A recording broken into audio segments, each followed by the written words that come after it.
ಅದರಲ್ಲಿ ಕೆಲವು ನೋಡೋಣ.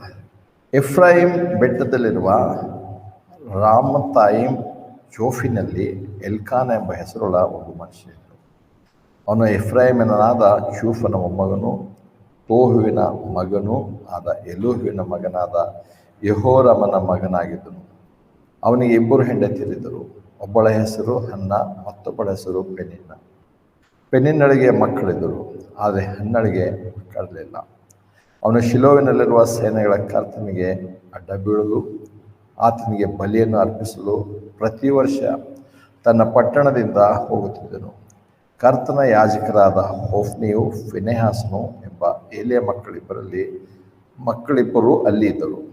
ಎಲ್ಕಾನನು ಬಲಿಯನ್ನು ಅರ್ಪಿಸುವ ಕಾಲದಲ್ಲಿ ಅವನು ತನ್ನ ಹೆಂಡತಿಯಾದ ಪೆನಿನ್ನಳಿಗೂ ಅವಳ ಸಮಸ್ತ ಕುಮಾರರಿಗೂ ಕುಮಾರ್ತೆಯರಿಗೂ ಪಾಲನ್ನು ಕೊಟ್ಟನು. ಆದರೆ ಹನ್ನಳಿಗೆ ಯೋಗ್ಯವಾದ ಪಾಲನ್ನು ಕೊಟ್ಟನು, ಯಾಕಂದರೆ ಅವನು ಹನ್ನಳನ್ನು ಪ್ರೀತಿ ಮಾಡಿದನು. ಆದರೆ ಕರ್ತನ ಅವಳ ಗರ್ಭವನ್ನು ಮುಚ್ಚಿಬಿಟ್ಟಿದ್ದನು. ಕರ್ತನ ಅವಳ ಗರ್ಭವನ್ನು ಮುಚ್ಚಿಬಿಟ್ಟಿದ್ದರಿಂದ ಅವಳ ವಿರೋಧಿಯಾದವಳು ಅವಳಿಗೆ ಮನಗುಂದುವ ಹಾಗೆ ಬಹಳವಾಗಿ ಕೆಣಕಿ ಬಾಧಿಸಿದಳು. ಹೀಗೆ ಅವರು ಪ್ರತಿ ಸಂವತ್ಸರದಲ್ಲೂ ಮಾಡಿದ್ದರಿಂದ ಇವಳು ಕರ್ತನ ಮನೆಗೆ ಹೋಗುತ್ತಿರುವಾಗ ಈ ಪ್ರಕಾರ ಹನ್ನಳನ್ನು ಬಾಧಿಸಿದಳು. ಆದ್ದರಿಂದ ಅವಳು ಅತ್ತು ಊಟ ಮಾಡದೇ ಇದ್ದಳು. ಆಗ ಅವಳ ಗಂಡನಾದ ಎಲ್ಕಾನ ಅವಳಿಗೆ, ಹನ್ನಳೆ, ಯಾಕೆ ಅಳುತ್ತಿ? ಯಾಕೆ ತಿನ್ನದೇ ಇದ್ದಿ? ಯಾಕೆ ನಿನ್ನ ಹೃದಯದಲ್ಲಿ ದುಃಖ ಪಡುತ್ತಿದ್ದಿ? 10 ಮಂದಿ ಕುಮಾರರಿಗಿಂತ ನಾನು ನಿನಗೆ ಉತ್ತಮನಲ್ಲವೋ ಅಂದನು. ಆಗ ಅವಳು ಶಿಲೋವಿನಲ್ಲಿ ತಿಂದು ಕುಡಿದು ತರುವಾಯ ಹನ್ನಳು ಎದ್ದು ಹೋದಳು. ಯಾಜಕನಾದ ಏಲಿಯು ಕರ್ತನ ಮಂದಿರದ ಸ್ತಂಭದ ಬಳಿಯಲ್ಲಿ ಆಸನ ಮೇಲೆ ಕುಳಿತಿರುವಾಗ ಅವಳು ಬಹಳ ಮನಗುಂದಿದವಳಾಗಿ ಕರ್ತನನ್ನು ಪ್ರಾರ್ಥಿಸಿ ಅತ್ತು ಆಕೆ ಒಂದು ಪ್ರಮಾಣವನ್ನು ಮಾಡಿ ಹೇಳಿದ್ದೇನೆಂದರೆ, ಸೈನ್ಯಗಳ ಕರ್ತನೆ, ನೀನು ನಿಶ್ಚಯವಾಗಿ ನಿನ್ನ ದಾಸಿಯ ದೀನತೆಯನ್ನು ನೋಡಿ ನಿನ್ನ ದಾಸಿಯನ್ನು ಮರೆಯದೆ ನನ್ನನ್ನು ನೆನೆಸಿ ನಿನ್ನ ದಾಸಿಗೆ ಗಂಡು ಮಗುವನ್ನು ಕೊಟ್ಟರೆ ಅವನು ಬದುಕುವ ಸಕಲ ದಿವಸಗಳಲ್ಲಿ ಅವನನ್ನು ಕರ್ತನಿಗೆ ಒಪ್ಪಿಸಿಕೊಡನು ಮತ್ತು ಅವನ ತಲೆ ಮೇಲೆ ಕ್ಷೌರಿಕನ ಕತ್ತಿ ಬೀಳುವುದಿಲ್ಲ ಅಂದಳು.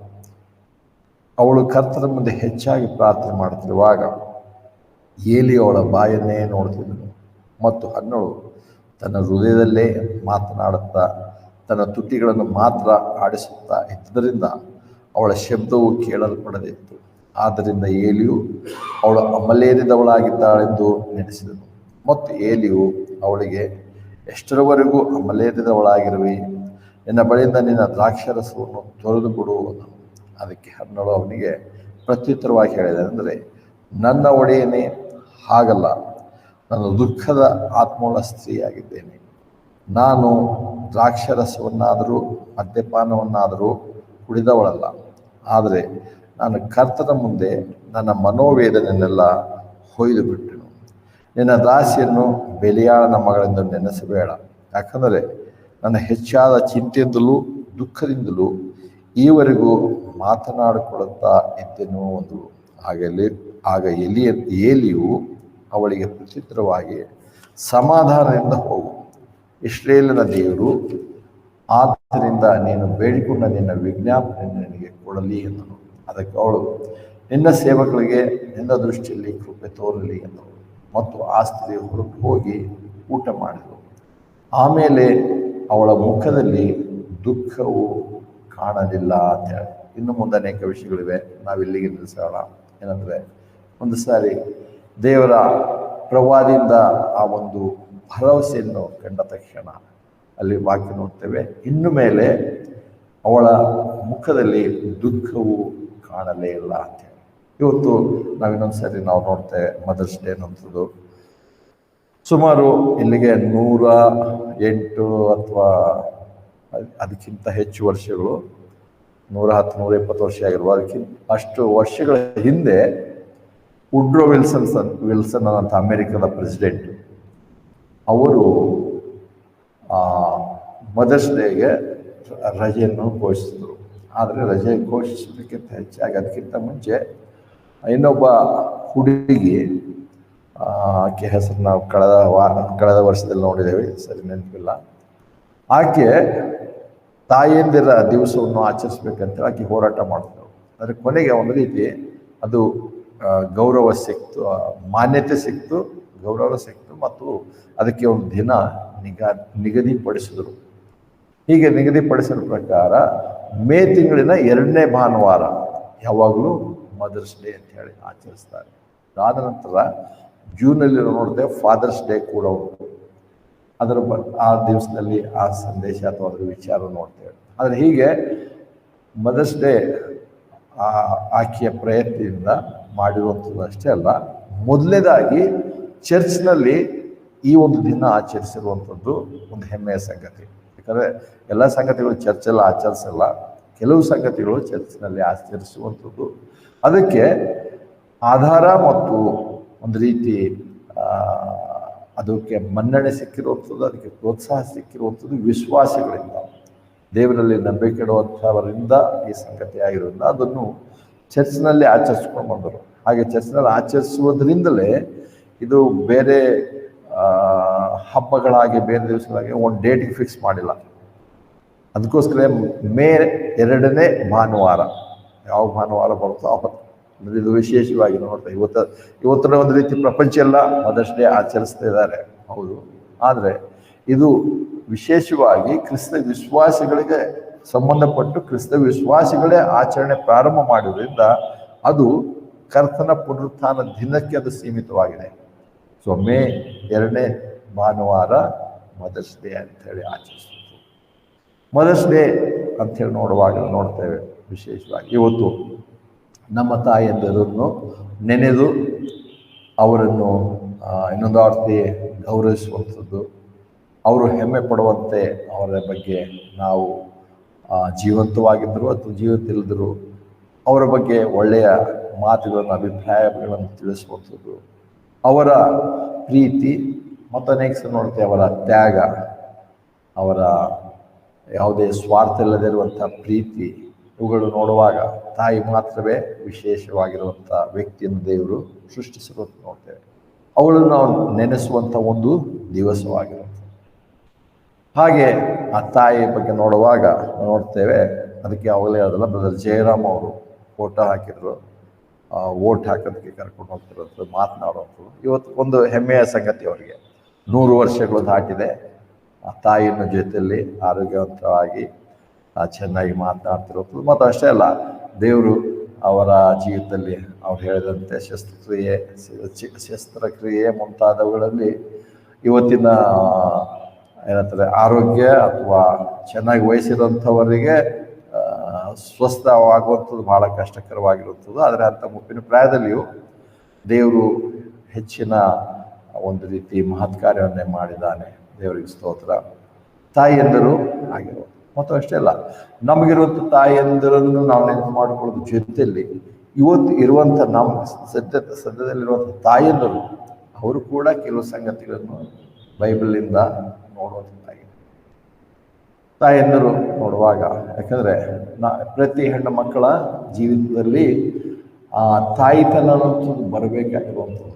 ಯಾಕಂದ್ರೆ ಅದಕ್ಕೋಸ್ಕರವೇ ಅನೇಕರು ಮದುವೆ ಬೇಕು ಅಥವಾ ಬೇಡ, ಹೀಗೆ ಅನೇಕ ಕಾರಣಗಳು, ಅದಕ್ಕೆ ಬೇಡ ಅನ್ನೋದಕ್ಕೆ ನೆಗೆಟಿವ್ ಆಗಿ ಅನೇಕ ಕಾರಣಗಳು ಹುಡುಕುವಂಥವ್ರು ಕೆಲವರು ಇದ್ದಾರೆ. ಇನ್ನು ಕೆಲವರು ಮದುವೆ ಆಗಬೇಕಂದ್ರೆ ಯಾಕೆ ಆಗಬೇಕನ್ನೋಂಥ ಸಕಾರಾತ್ಮಕವಾಗಿದ್ದರೂ ಕೂಡ ಲೌಕಿಕವಾದಂಥ ರೀತಿಯಲ್ಲಿ ಯೋಚನೆ ಮಾಡುವಂಥವ್ರು ಅನೇಕರಿದ್ದಾರೆ. ಆದರೆ ಇಲ್ಲಿ ನಾವು ನೋಡ್ತೇವೆ, ತಾಯಿಯಾಗುವಂಥದ್ದು ವಿಶೇಷವಾದಂಥ ಕರೆಯುವಿಕೆ. ದೇವರು ಎಲ್ಲರನ್ನೂ ಅದಕ್ಕೆ ನೇಮಿಸಿದ್ದಾನೆ. ಕೆಲವರನ್ನು ಮಾತ್ರವೇ ಹಾಗೆ ಮುಂದೆ ಪೌಲನ್ನು ಹೇಳುವಂಥ ನೋಡ್ತಕ್ಕಂಥ ಪತ್ರಿಕೆಗಳು ಮುಂತಾದರಲ್ಲಿ ಕೆಲವರನ್ನು ದೇವರ ಸೇವೆಗೋಸ್ಕರ ಆತನು ಆರಿಸ್ಕೊಂಡಿದ್ದ. ಮದುವೆ ಇಲ್ಲದೆ ಇರುವಂಥ ಕುಟುಂಬ, ಮದುವೆ, ಮಕ್ಕಳು ಬೇಡ ಅಂತ ಇರುವಂಥದ್ದು. ಆದರೆ ಆ ಕರಿಬೇಕೆ ಕೆಲವರಿಗೆ ಮಾತ್ರ ಸೀಮಿತವಾಗಿರುವಂಥದ್ದು. ಯಾರನ್ನು ದೇವರು ಕರೆದಿಲ್ವೋ ಅವ್ರು ಖಂಡಿತವಾಗಲೂ ದೇವರ ನಿಯಮದ ಪ್ರಕಾರ ಮದುವೆ ಆಗುವಂಥದ್ದು ಮತ್ತು ವಿಶೇಷವಾಗಿ ತಾಯಿ ಆಗುವಂಥದ್ದು ದೇವರು ನೇಮಿಸಿರುವಂಥದ್ದು. ದೇವರು ಆದಾಮ ಹವ್ವಳನ್ನು ಗಂಡ ಹೆಂಡತಿಯನ್ನಾಗಿ ಕುಟುಂಬವನ್ನೇ ಮಾಡಿದ ತಕ್ಷಣ ಮುಂದೆ ಅವರು ಏನಂತಾರೆ ವೃದ್ಧಿಯಾಗಲಿ ಹೆಚ್ಚಾಗಲಿ, ಸಂತಾನವು ಹೆಚ್ಚಾಗಲಿ ಎಂಬುದಾಗಿ ದೇವರು ಅವ್ರನ್ನ ಆಶೀರ್ವದಿಸ್ತಾರೆ. ಭೂಮಿಯನ್ನು ಸ್ವಾಧೀನಪಡಿಸು, ಭೂಲೋಕದೆಲ್ಲ ನಿಮ್ಮ ಸಂತಾನವು ಬೆಳೆಯಲಿ ಅಂತ ಹೇಳಿ ದೇವರು ಆಶೀರ್ವದಿಸ್ತಾರೆ. ಸೊ ನಾವು ಆ ಒಂದು ಉದ್ದೇಶ ಮುಖ್ಯವಾಗಿರುತ್ತೆ. ಮತ್ತು ಅದರ ಜೊತೆಯಲ್ಲಿ ಇಲ್ಲಿ ನಾವು ನೋಡ್ತೇವೆ ಸಮುವೇಲನ ತಾಯಿ ಹನ್ನಳು ಪ್ರಾರ್ಥನೆ ನಾವು ನೋಡ್ತೇವೆ. ಅವಳ ಪ್ರಾರ್ಥನೆ ಏನಾಗಿತ್ತು ಅಂದರೆ 11ನೇ ವಚನ ನೋಡ್ತೇವೆ. 11ನೇ ವಚನದಲ್ಲಿ ಆಕೆಯು ಒಂದು ಪ್ರಮಾಣ ಮಾಡಿ ಹೇಳಿದರೆ, ಸೈನ್ಯಗಳ ಕರ್ತನೆ, ನೀನು ನಿಶ್ಚಯವಾಗಿ ನಿನ್ನ ದಾಸಿ ದೀನತೆಯನ್ನು ನೋಡಿ ನಿನ್ನ ದಾಸಿಯನ್ನು ಮರೆಯದೆ ನನ್ನನ್ನು ನೆನೆಸಿ ನಿನ್ನ ದಾಸಿಗೆ ಗಂಡು ಮಗುವನ್ನು ಕೊಟ್ಟರೆ ಅವನು ಬದುಕುವ ಸಕಲ ದಿವಸಗಳಲ್ಲಿ ಅವನನ್ನು ಕರ್ತನಿಗೆ ಒಪ್ಪಿಸಿಕೊಡನು ಮತ್ತು ಅವನ ತಲೆ ಮೇಲೆ ಕ್ಷೌರಿಕನ ಕತ್ತಿ ಬೀಳೋದಿಲ್ಲ ಅಂತ ಇಲ್ಲಿ ನಾವು ನೋಡುವಾಗ ಅದು ಒಂದು ರೀತಿಯ ಆಚರಣೆ, ಅದು ಬೇಡ. ಆದರೆ ಮೊದಲೇ ಭಾಗ ನೋಡ್ತೇವೆ, ನಿನ್ನ ದಾಸಿಗೆ ಗಂಡು ಮಗುವನ್ನು ಕೊಟ್ಟರೆ ಅವನು ಬದುಕುವ ಸಕಲ ದಿವಸಗಳಲ್ಲಿ ಅವನನ್ನು ಕರ್ತನಿಗೆ ಒಪ್ಪಿಸಿಕೊಡನು. ಇವತ್ತಿರುವಂಥ ಪ್ರತಿ ಯೌನಸ್ಥರು ಈ ಒಂದು ಸಂಗತಿಗೋಸ್ಕರ ಮದುವೆ ಆಗಬೇಕಾಗಿರುವಂಥದ್ದು. ಯಾಕಂದರೆ ಅನೇಕ ಸಂಗತಿಗಳು, ಕುಟುಂಬ ಅಥವಾ ಬೇರೆ ಬೇರೆ ಸಂಗತಿ ನೋಡಿ ಅನೇಕ ಯೌನಸ್ಥರು ಮದುವೆಗೆ ಬೇಡ ಅನ್ನೋದು ಕೂಡ ಉಂಟು. ಆದರೆ ದೇವರ ಕರಿಬೇಕೆಯಲ್ಲಿ ಇದನ್ನು ನಾವು ನೆನಪು ಮಾಡ್ಕೋಬೇಕಾಗಿದ್ರೆ, ನನ್ನ ಮೂಲಕವಾಗಿ ಒಬ್ಬ ಗಂಡು ಮಗನು ಬರಬೇಕು ಮತ್ತು ಆ ಗಂಡು ಮಗುವು ದೇವರ ಸೇವೆಗೆ ಒಪ್ಪಿಸ್ಕೊಡ್ತೇನೆ. ನನ್ನ ಮೂಲಕವಾಗಿ ಒಬ್ಬ ಸೇವಕನು ಬರಲಿ, ನನ್ನಿಂದ ದೇವರ ಸೇವೆ ಇನ್ನೂ ಹೆಚ್ಚಾಗ ಅದಕ್ಕೆ ನಾನು ಕಾರಣನಾಗಿರ್ಬೇಕು. ಅದು ಮೂಲ ಉದ್ದೇಶ. ಇಲ್ಲಿ ನೋಡುವಾಗ ಹೇಗೆ ಹನ್ನಳು ಗಂಡು ಮಗುವನ್ನೇ ಬಯಸಲಾದ್ರೆ ಹೇಗೂ ನಾವು ನೋಡ್ತೇವೆ, ಗಂಡು ಹೆಣ್ಣು ಅನ್ನೋಂಥದ್ದು ಭಿನ್ನತೆ ಅಲ್ಲ. ದೇವರು ಇಬ್ಬರನ್ನು ಏನಂತಾರೆ ಸಮವಾಗಿ ತನ್ನ ಉದ್ದೇಶ ಪೂರ್ವಕವಾಗಿ ಆತನು ಕರೆದು ಆಶೀರ್ವದಿಸಿ ಉಪಯೋಗಿಸುವಂಥ ಸಂಗತಿ ನೋಡ್ತೇವೆ. ಅನೇಕ ಪುರುಷರನ್ನು ದೇವರು ಬೈಬಲ್ನಲ್ಲಿ ಆರಿಸಿಕೊಂಡನು, ಆಶೀರ್ವದಿಸಿದನು, ಮಹತ್ತಾದಂಥ ಕಾರ್ಯಗಳನ್ನು ಮಾಡಿದನು. ಅದರ ನಂತರ ಕೂಡ ಅನೇಕ ಪಾಸ್ಟರ್ಗಳು ಅಥವಾ ದೇವರ ಸೇವಕರ ಬಗ್ಗೆ ನಾವು ನೋಡ್ತೇವೆ. ಆದರೆ ಅದಕ್ಕಿಂತ ಹೆಚ್ಚಾಗಿ ನೋಡ್ತೇವೆ ಸ್ತ್ರೀಯರನ್ನು ಅಥವಾ ತಾಯಂದಿರನ್ನು ದೇವರು ವಿಶೇಷವಾಗಿ ಆಶೀರ್ವದಿಸಬಹುದು. ಅವರನ್ನು ವಿಶೇಷವಾದಂಥ ಒಂದು ಏನಂದರೆ ಜವಾಬ್ದಾರಿಯಿಂದ ಅವರನ್ನು ಉಂಟು ಮಾಡೋದು. ಇಸ್ರೇಲ್ ರಾಷ್ಟ್ರವೇ ಪ್ರಾರಂಭವಾಗುವಂಥದ್ದು ವಿಮೋಚನೆ ಕಾಂಡ ಅಥವಾ ಹೊರಡೋಣ ಪುಸ್ತಕ ನೋಡುವಾಗ ಅಲ್ಲಿ ಮೋಶೆಯ ತಾಯಿಯ ಮುಖಾಂತರ ಅದು ಪ್ರಾರಂಭವಾಗುವುದು. ಮೋಶೆಯ ತಾಯಿ, ಮೋಶೆನಿದ್ದಕ್ಕಿದ್ದಾಗ ಕಾಣೋದಿಲ್ಲ, ಆದರೆ ಮೋಶೆಯ ತಾಯಿಯ ಬಗ್ಗೆ ಬರೆದಿರುವಂಥದ್ದು. ತಾಯಿಯ ಮುಖಾಂತರ ಒಬ್ಬ ಇಸ್ರೇಲರನ್ನು ನಡೆಸುವಂಥ, ಬಿಡಿಸಿ ಅವರನ್ನು ಕರ್ಕೊಂಡು ಹೋಗುವಂಥ ನಾಯಕತ್ವದಲ್ಲಿ ಮುಂದುವರಿಯುವಂಥ ಒಬ್ಬ ವ್ಯಕ್ತಿಯನ್ನು ಆ ತಾಯಿ ಒದಗಿಸಿಕೊಟ್ಟು, ಅದಕ್ಕೆ ತಾಯಿ ಆಗಬೇಕನ್ನೋಂಥದ್ದು ಮುಖ್ಯವಾಗಿರೋದು. ಇವತ್ತು ಯೌನಸ್ಥನಿಗೆ ಆ ಒಂದು ಉದ್ದೇಶದಿಂದ ಮದುವೆ ಆಗಬೇಕು. ಬೇರೆ ಬೇರೆ ಮದುವೆ ಆಗೋಕ್ಕೆ ಬೇರೆ ಅನೇಕ ಕಾರಣಗಳುಂಟು. ಅನೇಕ ಸಕಾರಾತ್ಮಕ ಕಾರಣ ಇರ್ಬೋದು, ನಕಾರಾತ್ಮಕ ಕಾರಣ ಇರ್ಬೋದು, ಅವುಗಳು ಮುಖ್ಯವಲ್ಲ. ಆದರೆ ನಾನು ತಾಯಿಯಾಗೋದ್ರ ಉದ್ದೇಶ ನನ್ನಿಂದ ಹುಟ್ಟುವಂಥ ಮಕ್ಕಳು ದೇವರಿಗೆ ದೇವರನ್ನು ಸೇವಿಸುವಂಥವ್ರು. ಅವ್ರು ಹೇಳ್ತಾರೆ, ಬದುಕಿರುವ ದಿವಸದವರೆಗೂ ಸಕಲ ದಿವಸಗಳಲ್ಲಿ ಅವನನ್ನು ಕರ್ತನಿಗೆ ದೇವರು ಅಂಥ ತಾಯಿಯನ್ನೇ ಆತನು ಹೇಳ್ತಾರೆ ಹುಡುಕುತ್ತಿರುವಂಥ ನಾವು ನೋಡ್ತೇವೆ. ಈ ಒಂದು ಪುಸ್ತಕ ಬರುವಾಗ ಸಹ ಇದರಲ್ಲಿ 3 ವಿಶೇಷವಾದಂಥ ವ್ಯಕ್ತಿಗಳ ಬಗ್ಗೆ ನಾವು ನೋಡ್ತೇವೆ. ಸಮುವೇಲ, ಸೌಲ ಮತ್ತು ದಾವೀದ. 1ನೇ ಸಮುವೇಲ ಪುಸ್ತಕದಲ್ಲಿ 3 ಇಸ್ರೇಲಿನ ಶ್ರೇಷ್ಠ ವ್ಯಕ್ತಿಗಳ ಬಗ್ಗೆ ಬರೆದಿರುವಂಥ ಆ ಶ್ರೇಷ್ಠ ವ್ಯಕ್ತಿಗಳ ಪರಿಚಯ ನೋಡ್ತೇವೆ. ಇಲ್ಲಿ ಹನ್ನಳ ಮೂಲಕವಾಗಿ ಆ ವ್ಯಕ್ತಿಗಳನ್ನು ಆರಿಸಿಕೊಳ್ಳೋದಕ್ಕೆ ಮೂಲ ಕಾರಣವಾಗಿ ನೋಡ್ತೇವೆ ಹನ್ನಳನ್ನು ಉಪಯೋಗಿಸಬಹುದು. ದಾವೀದನು ಶ್ರೇಷ್ಠವಾದಂಥ ಅರಸನು ಇಸ್ರೇಲರಿಗೆ, ಇಂದಿಗೂ ಕೂಡ ಆತನಂತೆ ಇನ್ಯಾರಿಲ್ಲ. ಮತ್ತು ನೋಡ್ತೇವೆ ನಮ್ಮ ಕರ್ತನಾದ ಯೇಸು ಕ್ರಿಸ್ತನು ಕೂಡ ದಾವೀದನ ಕುಮಾರನಂತಾಗಿ ಆತ ಹೇಳ್ಕೊಂಡಿರುವಂಥದ್ದು. ಆದರೆ ಅಂತ ಅರಸನ ಬಗ್ಗೆ ಬಂದಾಗಲೂ ಕೂಡ ಎಲ್ಲಿಯೂ ಆತನ ತಾಯಿಯ ಬಗ್ಗೆ ಎಷ್ಟೊಂದು ವಿವರಣೆ ಬರೆದಿರುವಂಥದ್ದು. ಅರಸನು, ಶ್ರೇಷ್ಠನು, ಯುದ್ಧ ವೀರನು, ಅನೇಕ ಕಾರ್ಯಗಳನ್ನು ಮಾಡುವ ಆತನು. ಆದರೂ ಕೂಡ ಅಲ್ಲಿ ತಾಯಿಯ ಬಗ್ಗೆ. ಆದರೆ ಪ್ರವಾದಿಯ ಬಗ್ಗೆ ಬರುವಾಗ, ಸಮುವೇಲನ ಬಗ್ಗೆ ಬರುವಾಗ ನೋಡ್ತೇವೆ, ಅಲ್ಲಿ ಸಮುವೇಲನ ತಾಯಿಯ ಬಗ್ಗೆ ವಿಶೇಷವಾಗಿ ದೇವರು ಬರೆದಿರುವಂಥದ್ದು. ನಂತರ ಒಂದು ರೀತಿ ನಾವು ಅದನ್ನು ಓದಿ ತಿಳಿದು ನಾವು ಅನ್ವಯಿಸೋದಕ್ಕೋಸ್ಕರ ದೇವರು ಒದಗಿಸ್ಕೊಟ್ಟಿದ್ದಾರೆ. ಸೊ ತಾಯಿಯಂದಿರು ವಿಶೇಷವಾಗಿರುವಂಥದ್ದು ಜೊತೆಯಲ್ಲಿ ನೋಡ್ತೇವೆ. ಆ ತಾಯಿಯಂದಿರ ಅಂದರೆ ಈ ಬೈಬಲ್ನ ಹಿಸ್ಟ್ರಿಯಲ್ಲಿ ಒಂದೊಂದು ರೀತಿಯಲ್ಲಿ ಅದನ್ನು ಉಪಯೋಗಿಸ್ಕೊಂಡು ಬಂದರು. ಆ ತಾಯಿಯಂದಿರು ನೋಡ್ತೇವೆ ನಮ್ಮಂತೆ, ಮೊದಲನೇದಾಗಿ ನೋಡುವ ಹಾಗೆ ಅವರೆಲ್ಲರೂ ನಮ್ಮಂತೆ ಸಾಮಾನ್ಯರಾಗಿದ್ದರು.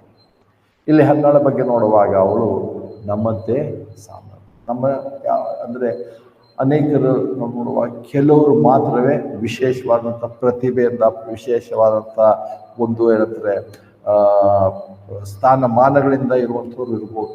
ಆದರೆ ಬಹುಪಾಲು ಜನರು ಸಾಮಾನ್ಯವಾದಂಥ. ನಾವು ಇವತ್ತು ನಮ್ಮ ಮಕ್ಕಳನ್ನು ನಾವು ಓದಿಸುವಂಥದ್ದು, ಬೆಳೆಸುವಂಥದ್ದು, ಬೇರೆ ಬೇರೆ ಎಲ್ಲ ಮಾಡ್ತೇವೆ. ಏನಕ್ಕೆ ಅಂದರೆ ಕೊನೆಗೆ ನಾವು ನೋಡೋದು ಒಳ್ಳೆಯ ಕೆಲಸ ಸಿಗಬೇಕು, ಮದುವೆ ಆಗಬೇಕು, ಚೆನ್ನಾಗಿ ಬದುಕಬೇಕು ಅಷ್ಟೇ. ಆದರೆ ನಾವು ಮೂಲ ಉದ್ದೇಶ ನಮ್ಮಲ್ಲಿ ದೇವರ ಸೇವಕ್ಕೆ ಬರುವಾಗ ಅಥವಾ ದೇವರ ವಾಕ್ಯವನ್ನು ನೋಡುವಾಗ ನಮ್ಮ ಮಕ್ಕಳು, ವಿಶೇಷವಾಗಿ ಹುಡುಗಿಯರು, ತಾಯಂದರಾಗಲಿ ದೇವರು ಕರೆಯುವಂಥ ತಾಯಿಯಾಗಿ ಯಾಕೆ ಸ್ಥಾಪನೆ. ದೇವ್ರಿಗೆ ಗೊತ್ತಿಲ್ಲ ದೇವರು ಯಾವ ತಾಯಂದರ ಮೂಲಕ ಇನ್ನು ಎಂಥ ತನ್ನ ಸೇವಕರು ಉಂಟು ಮಾಡ್ತಾನೋ ಗೊತ್ತಿಲ್ಲ. ಆದರೆ ಅಂಥ ಸೇವಕರನ್ನು ದೇವರು ಉಂಟು ಮಾಡಲು ಸಿದ್ಧನಿದ್ದಾನೆ. ಆದರೆ ಅಂಥ ತಾಯಂದಿರನ್ನು ಇವತ್ತು ಆತನು ಹುಡುಕ್ತಾ ಇದ್ದಾನೆ. ಅಂಥ ತಾಯಂದಿರು ಮುಂದೆ ಬರಬೇಕಾಗಿದೆ. ಇಲ್ಲಿ ಸಮಯಗಳ ತಾಯಿ ಹನ್ನೆರಡು ಪ್ರಾರ್ಥನೆ ಮಾಡುವಂಥ ರೀತಿಯಲ್ಲಿ, ದೇವರೇ, ಓ ಸೇನೆಗಳ ಕರ್ತನೆ, ನೀನು ನನಗೆ ಒಂದು ಗಂಡು ಮಗುವನ್ನು ಕೊಡುವುದಾದರೆ ನಾನು ಬದುಕಿರೋ ಸಕಲ ದಿವಸಗಳಲ್ಲೂ ನಿನ್ನ ಸೇವೆ ಮಾಡೋಕ್ಕೆ ನಾನು ಇಸ್ಕೊಳ್ತೇನೆ. ಲೋಕದಲ್ಲಿ 99.99% ಅದಕ್ಕೆ ಯಾರು ಸಿಗದರಿಲ್ಲ. ಆದರೆ ಕೆಲವರಾದರೂ ದೇವರು ಅಂಥವರು ತಾಯಿಯಿಂದಲೂ ದೇವರು ಎದುರು ನೋಡ್ತಿದ್ದಾರೆ. ನಮ್ಮ ಮಕ್ಕಳಿಗೆ ನಾವು ಕಲಿಸುವಂಥದ್ದು, ನಾವು ಎನ್ಕರೇಜ್ ಮಾಡುವಂಥದ್ದು, ನಾವು ಏನಂದರೆ ಹೇಳಬೇಕಾದ್ದು, ನಿನ್ನ ಮೂಲಕವಾಗಿ ಒಬ್ಬ ದೇವರ ಸೇವಕ, ನಿನ್ನ ಮೂಲಕವಾಗಿ ದೇವರು ಮೆಚ್ಚುಗೆ ಕೊಡುವಂಥ ಒಬ್ಬ ವ್ಯಕ್ತಿ ಆಗ್ತಾನೆ. ಅದಕ್ಕೋಸ್ಕರ ನೀನು ಏನಂದರೆ ತಾಯಿಯಾಗು. ಇದು ನಾವು ಕಲಿಸ್ಬೇಕಾಗಿದೆ. ಇಲ್ಲೋದ್ರೆ ನಾವು ಅನೇಕ ವಿಷಯಗಳು ಹೇಳ್ತೇವೆ, ಇದು ಮಾಡಬೇಕು, ಅದು ಮಾಡಬೇಕು, ಏನೇನೋ ಹೇಳೋದಕ್ಕೆ ನಾವು ಪ್ರಯತ್ನ ಪಡ್ತೀವಿ. ಅವೆಲ್ಲವುಗಳು ಅದರದೇ ಆದಂಥ ಸ್ಥಾನಗಳು ಉಂಟು, ಅದರದೇ ಆದಂಥ ಒಳ್ಳೆತನಗಳು ಉಂಟು. ಆದರೆ ಮೂಲವಾಗಿ ಮತ್ತು ನಿತ್ಯತ್ವವಾಗಿ ನೋಡುವಾಗ ತಾಯಿಯಂದರು ನಾವು ನೋಡ್ತೇವೆ, ಅವರು ಒಂದು ಸಂತಾನ, ಒಂದು ಏನಂದರೆ ಮುಂದಿನ ಪೀಳಿಗೆಗೆ ಒಬ್ಬ ಜವಾಬ್ದಾರ ಒಬ್ಬ ವ್ಯಕ್ತಿಯನ್ನು ಆ ತಾಯಿ ಮುಖಾಂತರ ಉಂಟು ಮಾಡುವಂಥದ್ದೇ ದೇವರ ಉದ್ದೇಶವಾಗಿರುತ್ತೆ. ಹೀಗೆ ಇವರೆಲ್ಲರೂ ಸಾಮಾನ್ಯರಾಗಿರುವಂಥದ್ದು. ಅಂದರೆ ಮೊದಲನೇ ನೋಡುವಾಗ ಇಲ್ಲಿ ಹನ್ನಳು ಮತ್ತು ಬೇರೆ ಬೇರೆ ನೋಡುವಾಗ ಅವರು ದೊಡ್ಡ ಏನಂತಾರೆ ದೇವರು ಆರಿಸ್ಕೊಂಡಿರುವಂಥ ವ್ಯಕ್ತಿ, ಭಾಳ ಏನಂತಾರೆ ನಂಬಿಕೆ ಇರುವಂಥವ್ರು, ಹಾಗೆ ಹೀಗೆ ನೋಡ್ತಾರೆ. ಅಲ್ಲ, ಅವರು ನಮ್ಮಂತೆ ಸಾಮಾನ್ಯವಾದಂಥವ್ರು. ಮತ್ತು ಎರಡನೇ ನೋಡುವಾಗ ಅದರಲ್ಲಿ ವಿಶೇಷವಾದಂಥ ದೇವರು ಕರೆದಿರುವಂಥ ಅನೇಕ ತಾಯಂದಿರು ಬಂಜೆಯಾಗಿದ್ದರು. ಅದು ವಿಶೇಷವಾಗಿ. ಅಬ್ರಹಾಮನ ಬಗ್ಗೆ ನೋಡ್ತೇವೆ, ಸಾರಳು ಆಕೆ ಬಂಜೆಯಾಗಿದ್ದರು. ಇಲ್ಲಿ ಸಮುವೇಲನ ತಾಯಾದಂಥ ಹನ್ನಳು ಬಂಜೆಯಾಗಿದ್ದರು. ಮುಂದೆ ಅನೇಕರ ಬಗ್ಗೆ ನೋಡ್ತೇವೆ, ಅವರೆಲ್ಲರೂ ನಂತರ ಬಂಜೆಯಾಗಿರುವಂಥದ್ದು. ರೂತಳು ದಾವೀದ ವಂಶಾವಳಿಯಲ್ಲಿ ಮೋವಾಬ್ ಸ್ತ್ರೀಯಾಗಿರುವಂಥ ರೂತಳು ಬಗ್ಗೆ ನೋಡ್ತೇವೆ. ಆಕೆ ಕೂಡ ಬೋಜನನ್ನು ಮದುವೆ ಆಗರು, ಮೊದಲನೇ ಮದುವೆಯಲ್ಲಿ ನೋಡ್ತೇವೆ, ಅವಳು ಬಂಜೆಯಾಗಿದ್ರು. ಅವಳು ಯಾವುದೇ ಮಕ್ಕಳನ್ನು ಪಡೆಯಲಿಲ್ಲ. ಆದರೆ ದೇವರು ಬಂಜೆ ಆಗಿರುವಂಥವರನ್ನೇ ಆರಿಸಿಕೊಂಡು ತನ್ನ ಸೇವಕರನ್ನು ಅವರಿಂದ ಕೊಟ್ಟು ಹೊಸ ಒಡಂಬಡಿಕೆ ಬರುವಾಗ, ಅಂದರೆ ಹೊಸ ಒಡಂಬಡಿಕೆ ಅಂತಲ್ಲ, ಆದರೆ ನೋಡ್ತೇವೆ ಲೂಕನ ಸುವಾರ್ತೆ ಕೆಲ ದಿವಸಗಳಿಂದ ನೋಡಿದ್ದೇವೆ. ಜಕರಿಯನು ಎಲಿಜಬೆತಳ ಬಗ್ಗೆ ಬರುವಾಗ ಅವರು ಆಕೆ ಕೂಡ ಬಂಜೆಯಾಗಿದ್ದರು, ಮಕ್ಕಳಿರಲಿಲ್ಲ.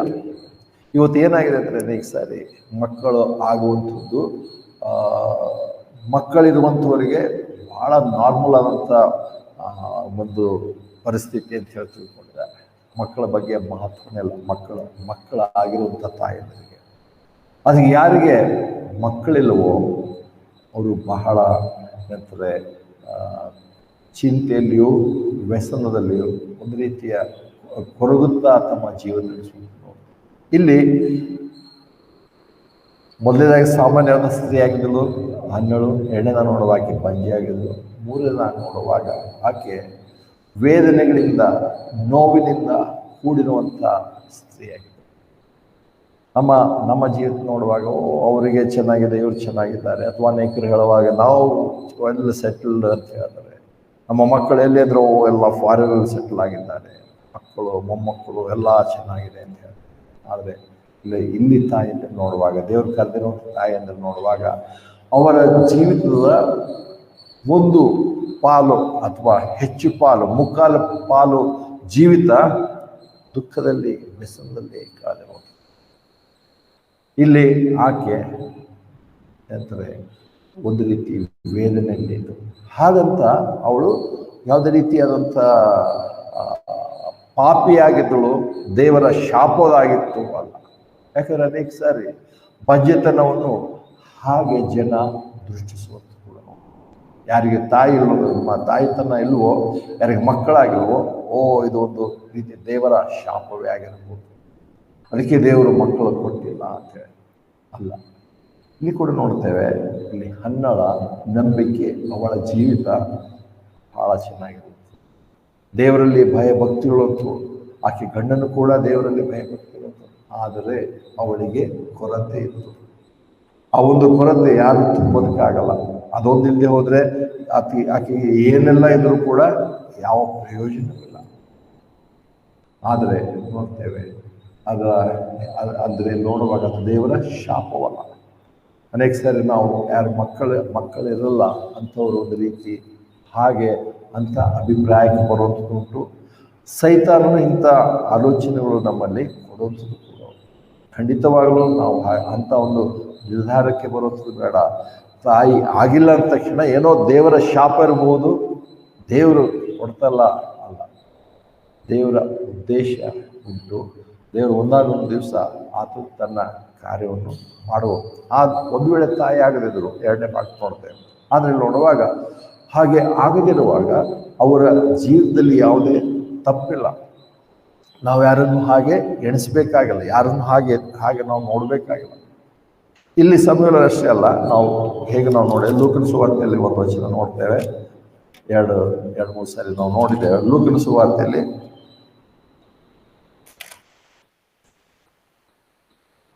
ಲೂಕನ ಸುವಾರ್ತೆ 1ನೇ ಅಧ್ಯಾಯ 6ನೇ ವಚನ. ಲೂಕನ ಸುವಾರ್ತೆ 1ನೇ ಅಧ್ಯಾಯ 6ನೇ ವಚನ.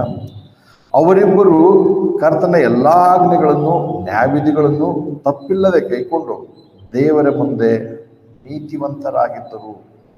ಎಷ್ಟೇ ವಾಕ್ಯ ಓದಿ ಮುಗಿಸಿದ್ರೆ ಭಾಳ ಚೆನ್ನಾಗಿರುತ್ತೆ ಅನಿಸುತ್ತೆ. ಅವ್ರು ಭಾಳ ಎಷ್ಟು ಚೆನ್ನಾಗಿದೆ. ದೇವರು ಇಲ್ಲಿ ಲೂಕನು ಬರೀತಾ ಇದ್ದಾನೆ, ಅವರ ಬಗ್ಗೆ ಒಳ್ಳೆಯ ಒಂದು ರಿಪೋರ್ಟ್ ಅದನ್ನು ಕೊಡ್ತಾ ಇದ್ದಾನೆ. ಅವರು ಎಲ್ಲ ಆಜ್ಞೆಗಳನ್ನು ನ್ಯಾಯವಿಧಿಗಳನ್ನು ತಪ್ಪಿಲ್ಲದೆ ಕೈಕೊಂಡು ದೇವರ ಮುಂದೆ ನೀತಿವಂತರಾಗಿದ್ದರು. ಅದು 7ನೇ ವಚನ ಬಂದ ತಕ್ಷಣ ಏನೇ ಆದ, ಎಲಿಜಬೆತಳು ಬಂಜೆ ಆದದ್ರಿಂದ ಅವರಿಗೆ ಮಕ್ಕಳಿಲ್ಲ. ಅವರಿಬ್ಬರು ಬಹಳ ಪ್ರಾಯ ಹೋದವರಾಗಿದ್ದರು. ನಮ್ಮ ಒಂದು ಕುಟುಂಬ ಅಥವಾ ನಮ್ಮ ಒಂದು ಚರ್ಚ್ ಕುಟುಂಬ, ನಮ್ಮ ಒಂದು ಚರ್ಚ್ನಲ್ಲಿ ನೋಡುವಾಗ ಇಂಥ ಎಲ್ಲ ರೀತಿಯಂಥ ತಾಯಂದಿರು ನಾವು ಹೊಂದಿದ್ದೇವೆ. ನಮ್ಮ ಚರ್ಚ್ನಲ್ಲಿ ಕೆಲವರು ಏನಂತಾರೆ ಮುಪ್ಪಿನ ಪ್ರಾಯದಲ್ಲಿದ್ದಾರೆ, ಪ್ರಾಯ ಹೋದವರಾಗಿದ್ದಾರೆ, ಮಕ್ಕಳಾಗಿಲ್ಲ. ಇನ್ನು ಕೆಲವರು ಏನಂದರೆ ಹೊಸ ಕುಟುಂಬಗಳು ಮದುವೆ ಆಗಿದ್ದಾರೆ, ಅಂದರೆ ಅವರು ಕೂಡ ಮಕ್ಕಳಿಗೋಸ್ಕರ ಪ್ರಾರ್ಥನೆ ಮಾಡ್ತಾರೆ. ಇನ್ನು ಕೆಲವರು ಅಂದರೆ ಮದುವೆ ಆಗಿಯೂ ಮಕ್ಕಳಾಗಿಯೂ ಇವತ್ತು ಮಕ್ಕಳಿಲ್ಲದೆ ಇರುವಂಥವರಿದ್ದಾರೆ. ಇನ್ನು ಕೆಲವರಿಗೆ ದೇವರು ಏನಂತಾರೆ ವಿಶೇಷವಾಗಿ ಆ ಒಂದು ಏನಂತಾರೆ ಇನ್ನು ಮೇಲೆ ಮದುವೆನೂ ಬೇಡ, ಮಕ್ಕಳು ಬೇಡ, ಇದೇ ಜೀವಿಸೋಣ ಅಂತ ಅಂದರೆ ಅಂಥವರು ಕೂಡ ಅಂಥ ವ್ಯಕ್ತಿಗಳು ಕೂಡ ನಮ್ಮ ಒಂದು ಚರ್ಚದಲ್ಲಿ ಅಥವಾ ನಮ್ಮ ಚರ್ಚದಲ್ಲಿ ಅಷ್ಟೇ ಅಲ್ಲ, ಇದೊಂದು ನಮ್ಮ ಒಂದು ಕ್ರಿಸ್ತಿಯ ಸಮುದಾಯದಲ್ಲಿ ನೋಡ್ತೇವೆ. ಇನ್ನು ಕೆಲವರು ತಾಯಂದಿರಿದ್ದಾರೆ, ಇವತ್ತು ಅವರು ಒಂಟಿಯಾಗಿದ್ದಾರೆ, ಗಂಡನನ್ನು ಕಳ್ಕೊಂಡಿರುವಂಥವರಿದ್ದಾರೆ, ಒಂಟಿಯಾಗಿರುವಂಥ ತಾಯಂದಿರು ಇವತ್ತು ನೋಡ್ತೇವೆ ನಮ್ಮ ಚರ್ಚ್ನಲ್ಲಿ. ಅಂಥವ್ರು ಕೂಡ ಇದ್ದಾರೆ. ಅವರು ತಮ್ಮ ಏನಂತಾರೆ ಮಕ್ಕಳನ್ನು ಓದಿಸಿ ಬೆಳೆಸಿ ತಂದೆ ಗಂಡನನ್ನು ಕಳ್ಕೊಂಡಾಗಲೂ ಕೂಡ ತಾಯಿಯಾಗಿದ್ದು ತಾಯಿಯ ಜವಾಬ್ದಾರಿಯನ್ನು ಬಹಳ ಒಳ್ಳೆ ರೀತಿಯಲ್ಲಿ ಅವರು ಏನಂತಾರೆ ನಿಭಾಯಿಸ್ಕೊಂಡು ನಿರ್ವಹಿಸ್ಕೊಂಡು ಮಕ್ಕಳನ್ನು ಏನಂತಾರೆ ಓದಿಸಿ ಕೆಲಸ ಮಾಡುವಂಥದ್ದಾಗಲಿ ಅಥವಾ ಮದುವೆ ಮಾಡಿ ಹೊತ್ತು ಮೊಮ್ಮಕ್ಕಳನ್ನು ನೋಡ್ತಿರುವಂಥ ತಾಯಂದಿರು ಕೂಡ ಚರ್ಚ್ನಲ್ಲಿರುವಂಥ ನೋಡ್ತಾರೆ. ಇದು ವಿಶೇಷವಾಗಿ ದೇವರು ಕರೆದಿರುವ ದೇವರು ಹೀಗೆ ಅಂತ ಸ್ತ್ರೀಯನ್ನು ದೇವರು ವಿಶೇಷವಾಗಿ ಕರೆದ. ಅವಳೇ ನಾವು ನೋಡಿರುವಾಗ ನಾವು ನೋಡ್ತೇವೆ ಸಾರಳನ್ನು ದೇವರನ್ನು ಕರೆದ. ಮುಂದೆ ಬರುವಾಗ ಇಸಾಕನ ಹೆಂಡತಿ ಹೇಗೋ ಅಲ್ಲಿ ಲಿಯಾ ಮತ್ತು ರೇಚಲ್ ಇಬ್ಬರು ಇದ್ದರು. ಆದರೆ ರೇಚಲ್ ಬಗ್ಗೆ ನೋಡ್ತೇವೆ. ರೇಚಲ್ ಕೂಡ ಮದುವೆ ಏನಂತಾರೆ ರಾಹೇಲ್, ಕನ್ನಡದಲ್ಲಿ ರಾಹೇಲ್ ಅಂತ ನೋಡ್ತೇವೆ. ಅಲ್ಲಿ ನೋಡ್ತೇವೆ ಯಾಕೋಬನು ಆಕೆಯನ್ನು ಹೆಚ್ಚಾಗಿ ಪ್ರೀತಿ ಮಾಡ್ತೇವೆ. ಅದಕ್ಕೋಸ್ಕರ ಮತ್ತು ಅದನ್ನ 7 ವರ್ಷ ಏನಂತಾರೆ ಒಂದು ರೀತಿ ಕೂಲಿ ಆಳಾಗಿ ಅಥವಾ ಸೇವಕನಾಗಿ ಗುಲಾಮನಾಗಿ ಕೆಲಸ ಮಾಡೋದು. ಅದು ಕೂಡ ಆಕೆ ಮಕ್ಕಳ ಬಗ್ಗೆ ಬಹಳ ವ್ಯತ್ಯೆ ಕೊಟ್ಟು ಆಕೆ ಒಂದೇ ಹೇಳ್ತಾನೆ, ಗಂಡನಿಗೆ ನೀನು ಮಗನನ್ನು ಕೊಡಿಲ್ಲ ಅಂದರೆ ನಾನು ಸತ್ತು ಹೋಗ್ತೇನೆ. ಆ ರೀತಿಯಾದಂಥ ಪರಿಸ್ಥಿತಿಗೆ ಬಂದು ಅಂದರೆ ಆದರೂ ಕೂಡ ದೇವರು ಅವರನ್ನು ಏನಂತದೆ ಮುಂದೆ ವಿಶೇಷವಾಗಿ ಉಪಯೋಗಿಸಿದರು. ಮುಂದೆ ಬರುವಾಗ ಇನ್ನೂ ಅನೇಕ ಸ್ತ್ರೀಯರ ಬಗ್ಗೆ ನೋಡ್ತೇವೆ, ರೂತಳ ಬಗ್ಗೆ, ಬೇರೆ ಬೇರೆಯವ್ರ ಬಗ್ಗೆ ನೋಡ್ತೇವೆ. ಅಷ್ಟೇ ಅಲ್ಲ, ಇನ್ನೊಂದು ಸಾರಿ ನೋಡ್ತೇವೆ ಎಸ್ತೇರಳ ಬಗ್ಗೆ ಪುಸ್ತಕ ನೋಡ್ತೇವೆ. ಇಡೀ ಇಸ್ರಾಯೇಲ್ ಜನಾಂಗವೇ ನಾಶವಾಗಿ ಹೋಗುವಂಥ ಒಂದು ಪರಿಸ್ಥಿತಿ ಬಂದಿರುವಾಗ, ಅಂಥ ಒಂದು ಸಂದಿಗ್ಧ ಪರಿಸ್ಥಿತಿಯಲ್ಲೂ ಆ ಇಡೀ ಇಸ್ರಾಯೇಲ್ ಜನಾಂಗವನ್ನು ಕಾಪಾಡಲು ಶಕ್ತಳಾಗಿ ನಿಂತಿರುವಂಥವಳು ಒಬ್ಬ ಸ್ತ್ರೀ ಎಸ್ತೇರಳ ಬಗ್ಗೆ ನೋಡ್ತೇವೆ. ದೇವರು ಹೀಗೆ ಅವರನ್ನು ವಿಶೇಷವಾಗಿ ಉಪಯೋಗಿಸಿಕೊಂಡು ಹಾಗೆ ಅಲ್ಲಿ ನೋಡುವಾಗ ಆಕೆಯೇನೋ ತಾಯಿ ಆಗಲಿಲ್ಲ, ಆಕೆ ತಾಯಿ ಆಗಲಿಲ್ಲ. ಆದರೆ ಅಥವಾ ತಾಯಿಯ ಬಗ್ಗೆ ನಾವು ಆಗಿದ್ವು ಮುಂದೆ ಏನಿದೆ ಗೊತ್ತಿಲ್ಲ, ಅದು ಬೈಬಲಲ್ಲಿ ನಮ್ಮಲ್ಲಿ ಅಂಥವರು ಅನೇಕರು ಇರೋದು. ಇದೆಲ್ಲ ಒಂದು ಏನಂತಾರೆ ಜೀವನದ ಒಂದು ಭಾಗವಾಗಿದೆ.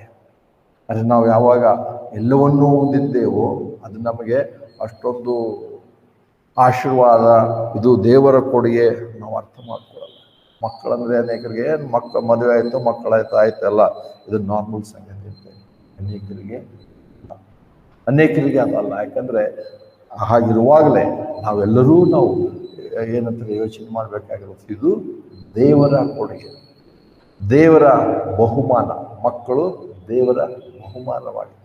ದೇವರು ತನ್ನ ಸರ್ವ ಅಧಿಕಾರದಲ್ಲಿ, ಸಾರ್ವಭೌಮತ್ವದಲ್ಲಿ, ಆತನ ಒಳ್ಳೆತನದಲ್ಲಿ, ಕೆಟ್ಟತನ ಅಂತಲ್ಲ, ಆತನ ಒಳ್ಳೆತನದಲ್ಲಿ ಕೆಲವರಿಗೆ ಮಕ್ಕಳನ್ನು ಕೊಡಲಿಕ್ಕಿಲ್ಲ.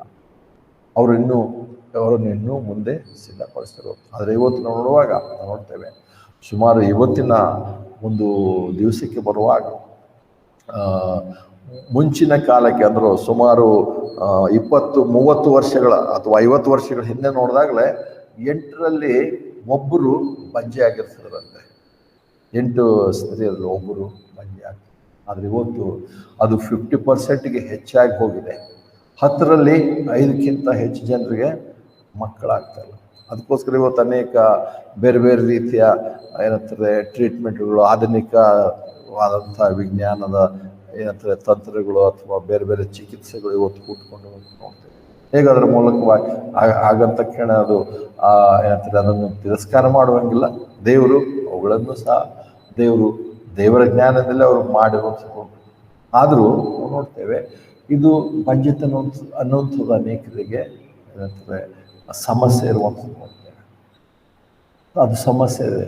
ಅದು ಏನಂತಾರೆ ಮಕ್ಕಳು ಇರುವಂಥವ್ರಿಗೆ ಅದು ಅರ್ಥ ಆಗಲ್ಲ, ಮಕ್ಕಳು ಪಡೆದಂಥವ್ರಿಗೆ ಅದು ಅರ್ಥ ಆಗಲ್ಲ. ಆದರೆ ಮಕ್ಕಳಲ್ಲಿರುವಂಥವ್ರಿಗೆ ಅದು ಏನಂತಾರೆ ಇಲ್ಲಿ ತಾಯಂದರು ಇಲ್ಲಿ 12 ಕೂಡ ಮಾತನಾಗಿರೋ ಏನಂದರೆ ನನಗಿರುವಂಥ ದುಃಖದಿಂದ, ನನಗಿರುವಂಥ ವೇದನೆಯಿಂದ ಬಿಡಿಸು, ಅದು ಆಕೆ ಪ್ರಾರ್ಥನೆ ಆಗಿತ್ತು.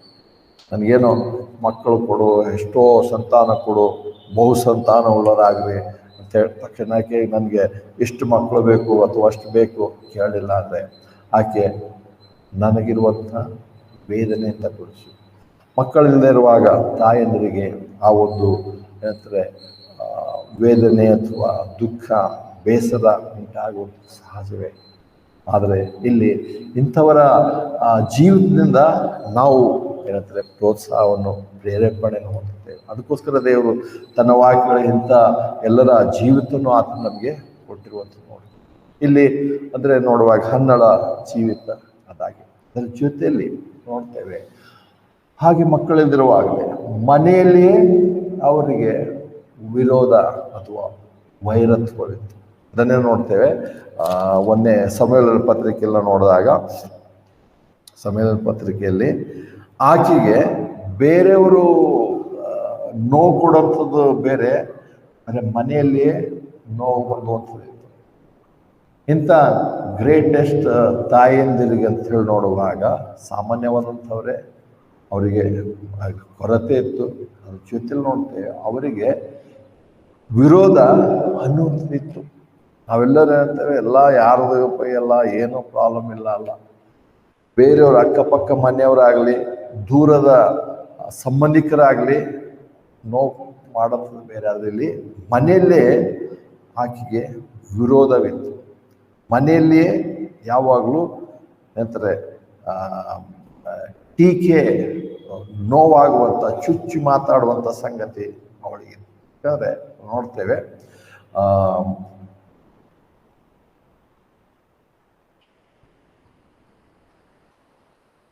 6ನೇ ವರ್ಷದ ನೋಡ್ತೇವೆ. 1ನೇ ಅಧ್ಯಾಯ 6ನೇ ವರ್ಷದಲ್ಲಿ ಸಮುವೇಲ 1ನೇ ಅಧ್ಯಾಯ 6ನೇ ವರ್ಷದ ಮೊದಲನೇ ಸಮುವೇಲ 1ನೇ ಅಧ್ಯಾಯ 6ನೇ ವರ್ಷ.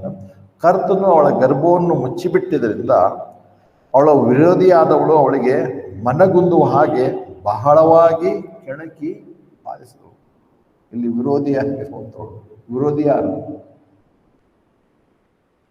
ಎಲ್ಕಾನನ ಇನ್ನೊಂದು ಹೆಂಡತಿ.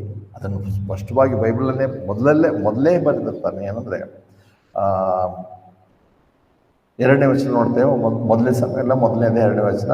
ಅವನಿಗೆ 2 ಹೆಂಡತಿಯರು. ಯಾರು? ಎಲ್ಕಾನ 1ನೇ ವಚನದಲ್ಲಿ ಬರೆದಿದ್ದಾರೆ. ಇಲ್ಲಿ ಎಲ್ಕಾನನಿಗೆ 2 ಹೆಂಡತಿಯರು. ಒಬ್ಬಳ ಹೆಸರು ಹನ್ನ, ಮತ್ತೊಬ್ಬಳ ಹೆಸರು ಪೆನಿನ್ನ. ಪೆನಿನ್ನಳಿಗೆ ಮಕ್ಕಳಿದ್ದರು, ಆದರೆ ಹನ್ನಳಿಗೆ ಮಕ್ಕಳಿರಲಿಲ್ಲ. ಈ ಒಂದು ಸಮುವೇಲ ಪತ್ರಿಕೆ ಬರೆಯುವಾಗಲೇ ಇಲ್ಲ ನೋಡ್ತೇವೆ, ಒಬ್ಬಳಿಗೆ ಮಕ್ಕಳಿದ್ರು, ಇನ್ನೊಬ್ಬಳಿಗೆ. ಇದು ನಮ್ಮ ಒಂದು ಸಭೆಯ ಮಾತು, ನಮ್ಮ ಒಂದು ಸಭೆ ಕುಟುಂಬದ ವಿಷಯವಾಗಿದೆ. ಒಬ್ಬರಿಗೆ ಅನೇಕರು ಮಕ್ಕಳಿದ್ದಾರೆ, ಇನ್ನೊಬ್ಬರಿಗೆ ಅದರಲ್ಲಿ ವೈರಿಯಾಗಿರುವಂಥವ್ರು ಯಾರು? ಜೊತೆಲಿರುವಂಥವ್ರು. ಅಲ್ಲಿ ಯಾಕೋಬನ ಬಗ್ಗೆ ಕೂಡ ನೋಡ್ತೇವೆ. ಅಲ್ಲಿ ಏನಂತಾರೆ ಲೇಹಳು ಮತ್ತು ರಾಹೇಲನ ಬಗ್ಗೆ, ಲೇಯ ಮತ್ತು ರೇಚಲ್ ಬಗ್ಗೆ ನೋಡುವಾಗ ಅಲ್ಲಿ ಕೂಡ ಯಾರೋ ಹೊರಗಿನವ್ರು ಬಂದು ವಿರೋಧ ಇರಲ್ಲ, ಸ್ವಂತ ಅಕ್ಕ ತಂಗಿ ಅಂದರೆ ವಿರೋಧವಾಗಿದೆ. ಇಲ್ಲಿ ಕೂಡ ನೋಡ್ತೇವೆ ಹನ್ನಳಿಗೆ ಪೆನಿನ್ನಳೆ ವಿರೋಧಿಯಾಗಿತ್ತು. ವಿರೋಧಿಯಾಗಿ ಎಷ್ಟಂದರೆ ಅಲ್ಲಿ ನೋಡ್ತೇವೆ ಮುಂದೆ ಹೋಗುವಾಗ ಪ್ರತಿ ವರ್ಷ ಅವರು ಅಂದರೆ ಒಂದು ಸಂವತ್ಸರಕ್ಕೆ ಅವರು ಹೋಗಬೇಕಾದ್ರೆ ಆಕೆ ಅವರಿಗೆ 7ನೇ ವಚನ ನೋಡ್ತೇವೆ. ಹೀಗೆ ಅವರು ಪ್ರತಿ ಸಂವತ್ಸರದಲ್ಲಿಯೂ ಮಾಡಿದ್ರಿಂದ ಇವಳು ಕರ್ತನ ಮನೆಗೆ ಹೋಗುತ್ತಿರುವಾಗ ಈ ಪ್ರಕಾರ ಹನ್ನಳನ್ನು ಬಾಧಿಸಿದರು. ಆದರೆ ಅವಳು ಹತ್ತು ಊಟ ಮಾಡದೇ ಇದ್ದರು. ಮತ್ತಂದರೆ ವಿಶೇಷವಾದ ಸಂದರ್ಭದಲ್ಲಿ ಟೀಕೆ ಮಾಡೋದು. ಇವರು ವಿಶೇಷವಾದಂಥ ಒಂದು ಹಬ್ಬನೋ ಅಥವಾ ಒಂದು ಜಾತ್ರೆನೋ ಅಥವಾ ದೇವರು ನೇಮಿಸಿರುವಂಥ ಒಂಥರ ಏನಂತಾರೆ ಆರಾಧನೆಗೆ ಅಥವಾ ಒಂದು ರೀತಿ ದೇವರ ನಿಯಮ ಕೈಗೊಳ್ಳೋದಕ್ಕೆ ಅವ್ರು ಹೋಗ್ಬೇಕಾಗಿರುವಾಗ ಒಂದೊಂದು ವರ್ಷಕ್ಕೆ ಅವ್ರು ಹೋಗ್ಬೇಕು. ಆ ಸಮಯದಲ್ಲೇ ಪೆನ್ನಿನಳು ಹೇಳ್ತಾರೆ. ಹೀಗಿರುವಾಗ ಇವತ್ತು ನಾವು ನೋಡ್ತೇವೆ, ನಮ್ಮ ಜೊತೆಲಿ ನೋಡುವಾಗ ಇಂಥವ್ರು ಇಟ್ಕೊಂಡು ನಾವು ಚರ್ಚಿಗೆ ಬರ್ತೇವ. ನಮ್ಮ ಚರ್ಚಲ್ಲೇ ಇದ್ದಾರೆ, ಚರ್ಚಲ್ಲೇ ಇರ್ತೇವೆ, ಆದರೆ ಇನ್ನೊಬ್ಬರನ್ನು ಟೀಕೆ ಮಾಡುತ್ತೆ. ಅಯ್ಯೋ ಏನು ಚರ್ಚಿಗೆ ಹೋಗಿ ಏನು ಆಗ್ತದೆ, ದೇವ್ರು ನಿನಗೆ ಹೇಳ್ತಾನೆ ನಿನ್ನ ಇಲ್ಲಿ ನೋಡುವಾಗ ಅಲ್ಲಿ ಮತ್ತೆ ಅದೇ ಹೇಳ್ತಾನೆ, ದೇವರೇ ಗರ್ಭವನ್ನು ಮುಚ್ಚಿಬಿಟ್ಟಿದ್ದರಿಂದ. ದೇವರು ತನ್ನ ಉದ್ದೇಶದಲ್ಲಿ ಗರ್ಭ ಮುಚ್ಚಿದ್ದಾದರೆ ಆಕೆ ಅದನ್ನೇ ಎದ್ದು ಯಾವಾಗಲೂ ಅದನ್ನೇ ಮಾತಾಡುತ್ತೆ. ಇವತ್ತೇನು ಚರ್ಚಿಗೆ ಹೋಗ್ತಾ ಮಕ್ಕಳೇ ಇಲ್ಲ, ದೇವ್ರು ನಿನ್ನ ಮಕ್ಕಳೇ ಕೊಟ್ಟಿಲ್ಲ, ದೇವ್ರು ನಿನಗೆ ಶಾಪ ಕೊಟ್ಟಿದ್ದಾನೆ, ನಿನ್ನ ಮೇಲೆ ಶಾಪ ಇದೆ.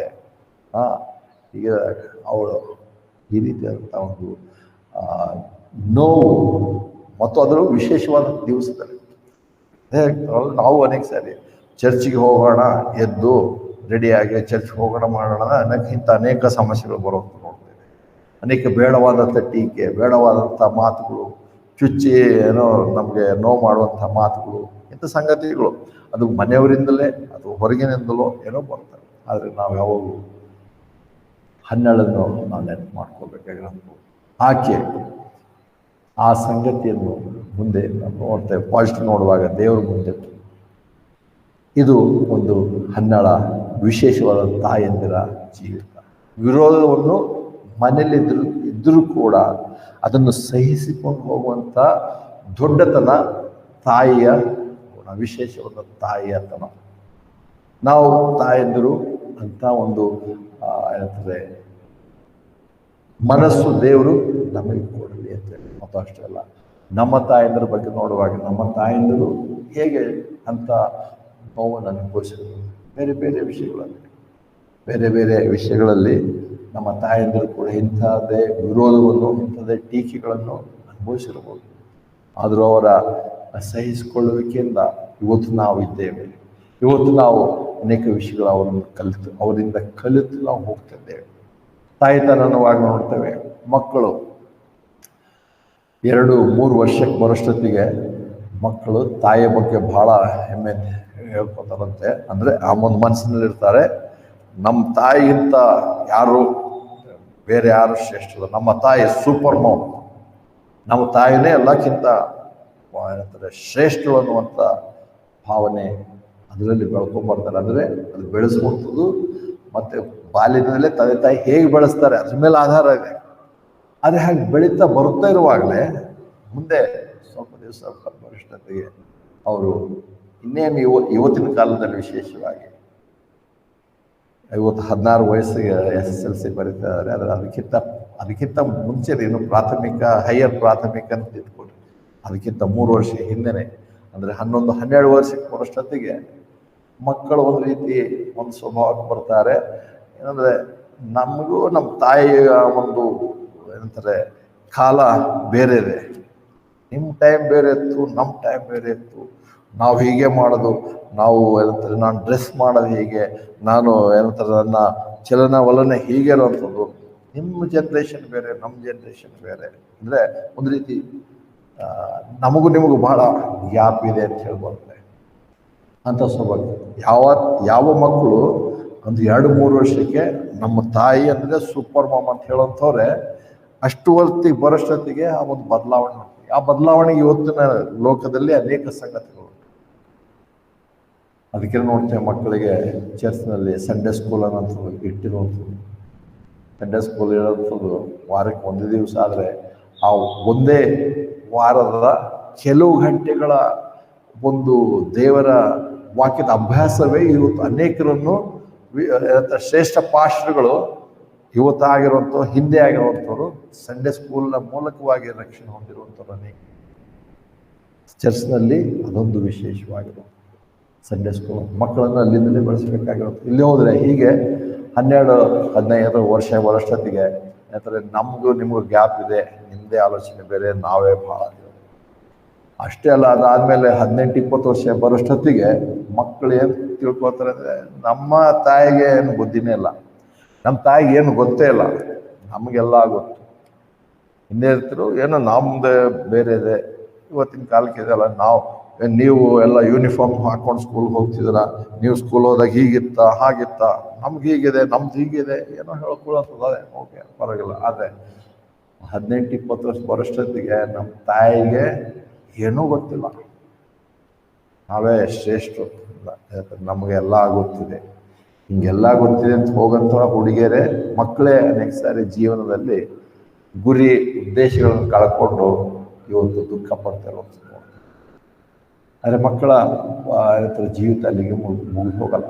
ಕೊನೆಗೆ ಯಾವಾಗ 35 ಸುಮಾರು ವಯಸ್ಸಿಗೆ ಬರುತ್ತೋ ಅವಾಗ ಮತ್ತೆ ಅದೇ ಮಕ್ಕಳು ಏನೋ ಒಂದು ಮಾಡಬೇಕಾದ್ರೆ ಒಂದು ತೀರ್ಮಾನ ತೆಗೆದುಕೋಬೇಕಾದ್ರೆ ಒಂದು ಸಾರಿ ತಾಯಿಯ ಸಲಹೆ ಪಡ್ಕೋಣ, ಮತ್ತೆ ವಾಪಸ್ ಬರೋದು. ತಾಯಿಯ ಸಲಹೆ ಒಂದು ಸರಿ ಪಡ್ಕೋಣ. ಅಂದರೆ ಇವತ್ತು ತಂದೆ ತಾಯಿ ಇಬ್ಬರು ಮಾತು ಬೇಕು, ಆದರೆ ಇವತ್ತು ನಾವು ತಾಯಿಯ ದಿವಸವಾಗಿರೋದ್ರಿಂದ ತಾಯಿಯದ್ರ ಬಗ್ಗೆನೇ ನಾವು ನೋಡ್ತೀವಿ. ಆ ಒಂದು ವಯಸ್ಸಿಗೆ ಬರುವಾಗ ಮಗು ಮತ್ತೆ ತಾಯಿಯ ಸಲಹೆ ಪಡ್ಕೋಣ. ಅದಾದ ಮೇಲೆ ನೋಡ್ತೇವೆ 45 ಅಷ್ಟು ವಯಸ್ಸು ಬರೋಷ್ಟೊತ್ತಿಗೆ ಇನ್ನೇನು ಅಂತಾರೆ, ಪ್ರತಿ ಹಂತದಲ್ಲಿಯೂ ಅಂತಾರೆ ತಾಯಿಯ ನಡೆಸುವಿಕೆ, ಜ್ಞಾನ, ಅವರ ಆಲೋಚನೆಗಳು ನಮ್ಮ ಕಣ್ಮುಂದೆ ಬರ್ತವೆ. ಅದರ ನಂತರ 45 ನಂತರ ಏನಾದರೂ ಮುಂದಕ್ಕೆ ಹೋದರೆ ಅಂಥ ಒಂದು ಜೀವಿತ ಬರುತ್ತೆ ಅಂದರೆ, ಇವತ್ತು ಒಂದು ವೇಳೆ ನಮ್ಮ ತಾಯಿಗೆ ಈ ಒಂದು ಮಾತು ಹೇಳಿದ್ರೆ ಎಷ್ಟು ಚೆನ್ನಾಗಿರ್ತಿತ್ತು, ಇವತ್ತು ಅವರು ಏನು ಸಲಹೆ ಕೊಡ್ತಿದ್ರು ಅಂಥೇಳಿ ಯೋಚನೆ ಮಾಡ್ತೇವೆ. ಯಾಕಂದರೆ ಅಷ್ಟೊತ್ತಿಗೆ ನಮ್ಮಲ್ಲಿ ಅನೇಕರು ನಮ್ಮ ತಾಯಿಯಂದರು ನಾವು ಕಳ್ಕೊಂಡಿದ್ದೇವೆ. ಅದಕ್ಕೆ ನಾವು ಬ್ರದರ್ ಜಯರಾಮ್ ಅವ್ರ ಬಗ್ಗೆ ಸಂತೋಷ ಆಗಿದೆ. ಅವರಿನ್ನೂ ತಾಯಿಯನ್ನು ಹೊಂದಿದ್ದಾರೆ. ಅವರು ಇವತ್ತು ಇಂಥ ವಿಷಯಕ್ಕೆ ನಾನು ತಾಯಿಯೊಂದಿಗೆ ಹಂಚ್ಕೋಬೋದು, ತಾಯಿಯೊಂದಿಗೆ ಸಲಹೆ ಪಡಿಬೋದು. ಹೌದು, ಹೇಗೋ ಲೌಕಿಕವಾದಂಥ ಅನೇಕ ವಿಚಾರಗಳು ಹೇಳ್ಬೋದು, ದೇವ್ರ ವಾಕ್ಯದಲ್ಲಿ ಅವ್ರಿಗೆ ನಮಗೆ ಜ್ಞಾನ ಕೊಡಲಿಕ್ಕಿಲ್ಲ. ಆದರೆ ನಮಗೆ ಅವರು ದೊಡ್ಡವರು ಹಿರಿಯರಿದ್ದಾರೆ, ಅವ್ರ ಹತ್ರ ನಾವು ಹಂಚ್ಕೊಳ್ತಾ, ಅವ್ರ ಹತ್ರ ನಾವು ಹೇಳುವುದು. ನಮಗೆ ತಾಯಿ ಇದ್ದಾರೆ. ನಮಗೆ ಇವತ್ತು ಅನೇಕರು ಬಹುಪಾಲು ಜನರು ನಮಗೆ ತಾಯಿ ಇದ್ದರೆ ಗೊತ್ತಿಲ್ಲ. ನಾವೇನೋ ಕೇಳಬೇಕು ಅಥವಾ ನಾವೇನೋ ಏನಂತಾರೆ ಅವರೊಂದಿಗೆ ಹಂಚ್ಕೊಳ್ಬೇಕು, ನಮ್ಮ ನೋವು ಮುಂದೆ ತೋಡ್ಕೊಳ್ಬೇಕು, ಅಥವಾ ಒಂದು ಸಲಹೆ ಪಡಿಬೇಕು. ಇವತ್ತು ನಾವು ಕೇಳಬೇಕಂದ್ರೆ ನಮ್ಮ ತಾಯಿ ಅಂದಿರಲ್ಲ. ಆದರೆ ಮಕ್ಕಳ ಜೀವಿತದಲ್ಲಿ ಇದೆಲ್ಲ ಹಾದು ಹೋಗೋದು ನೋಡ್ತೇವೆ. ಅಂಥದ್ದು ಕಳ್ಕೊಂಡಿರುವಾಗ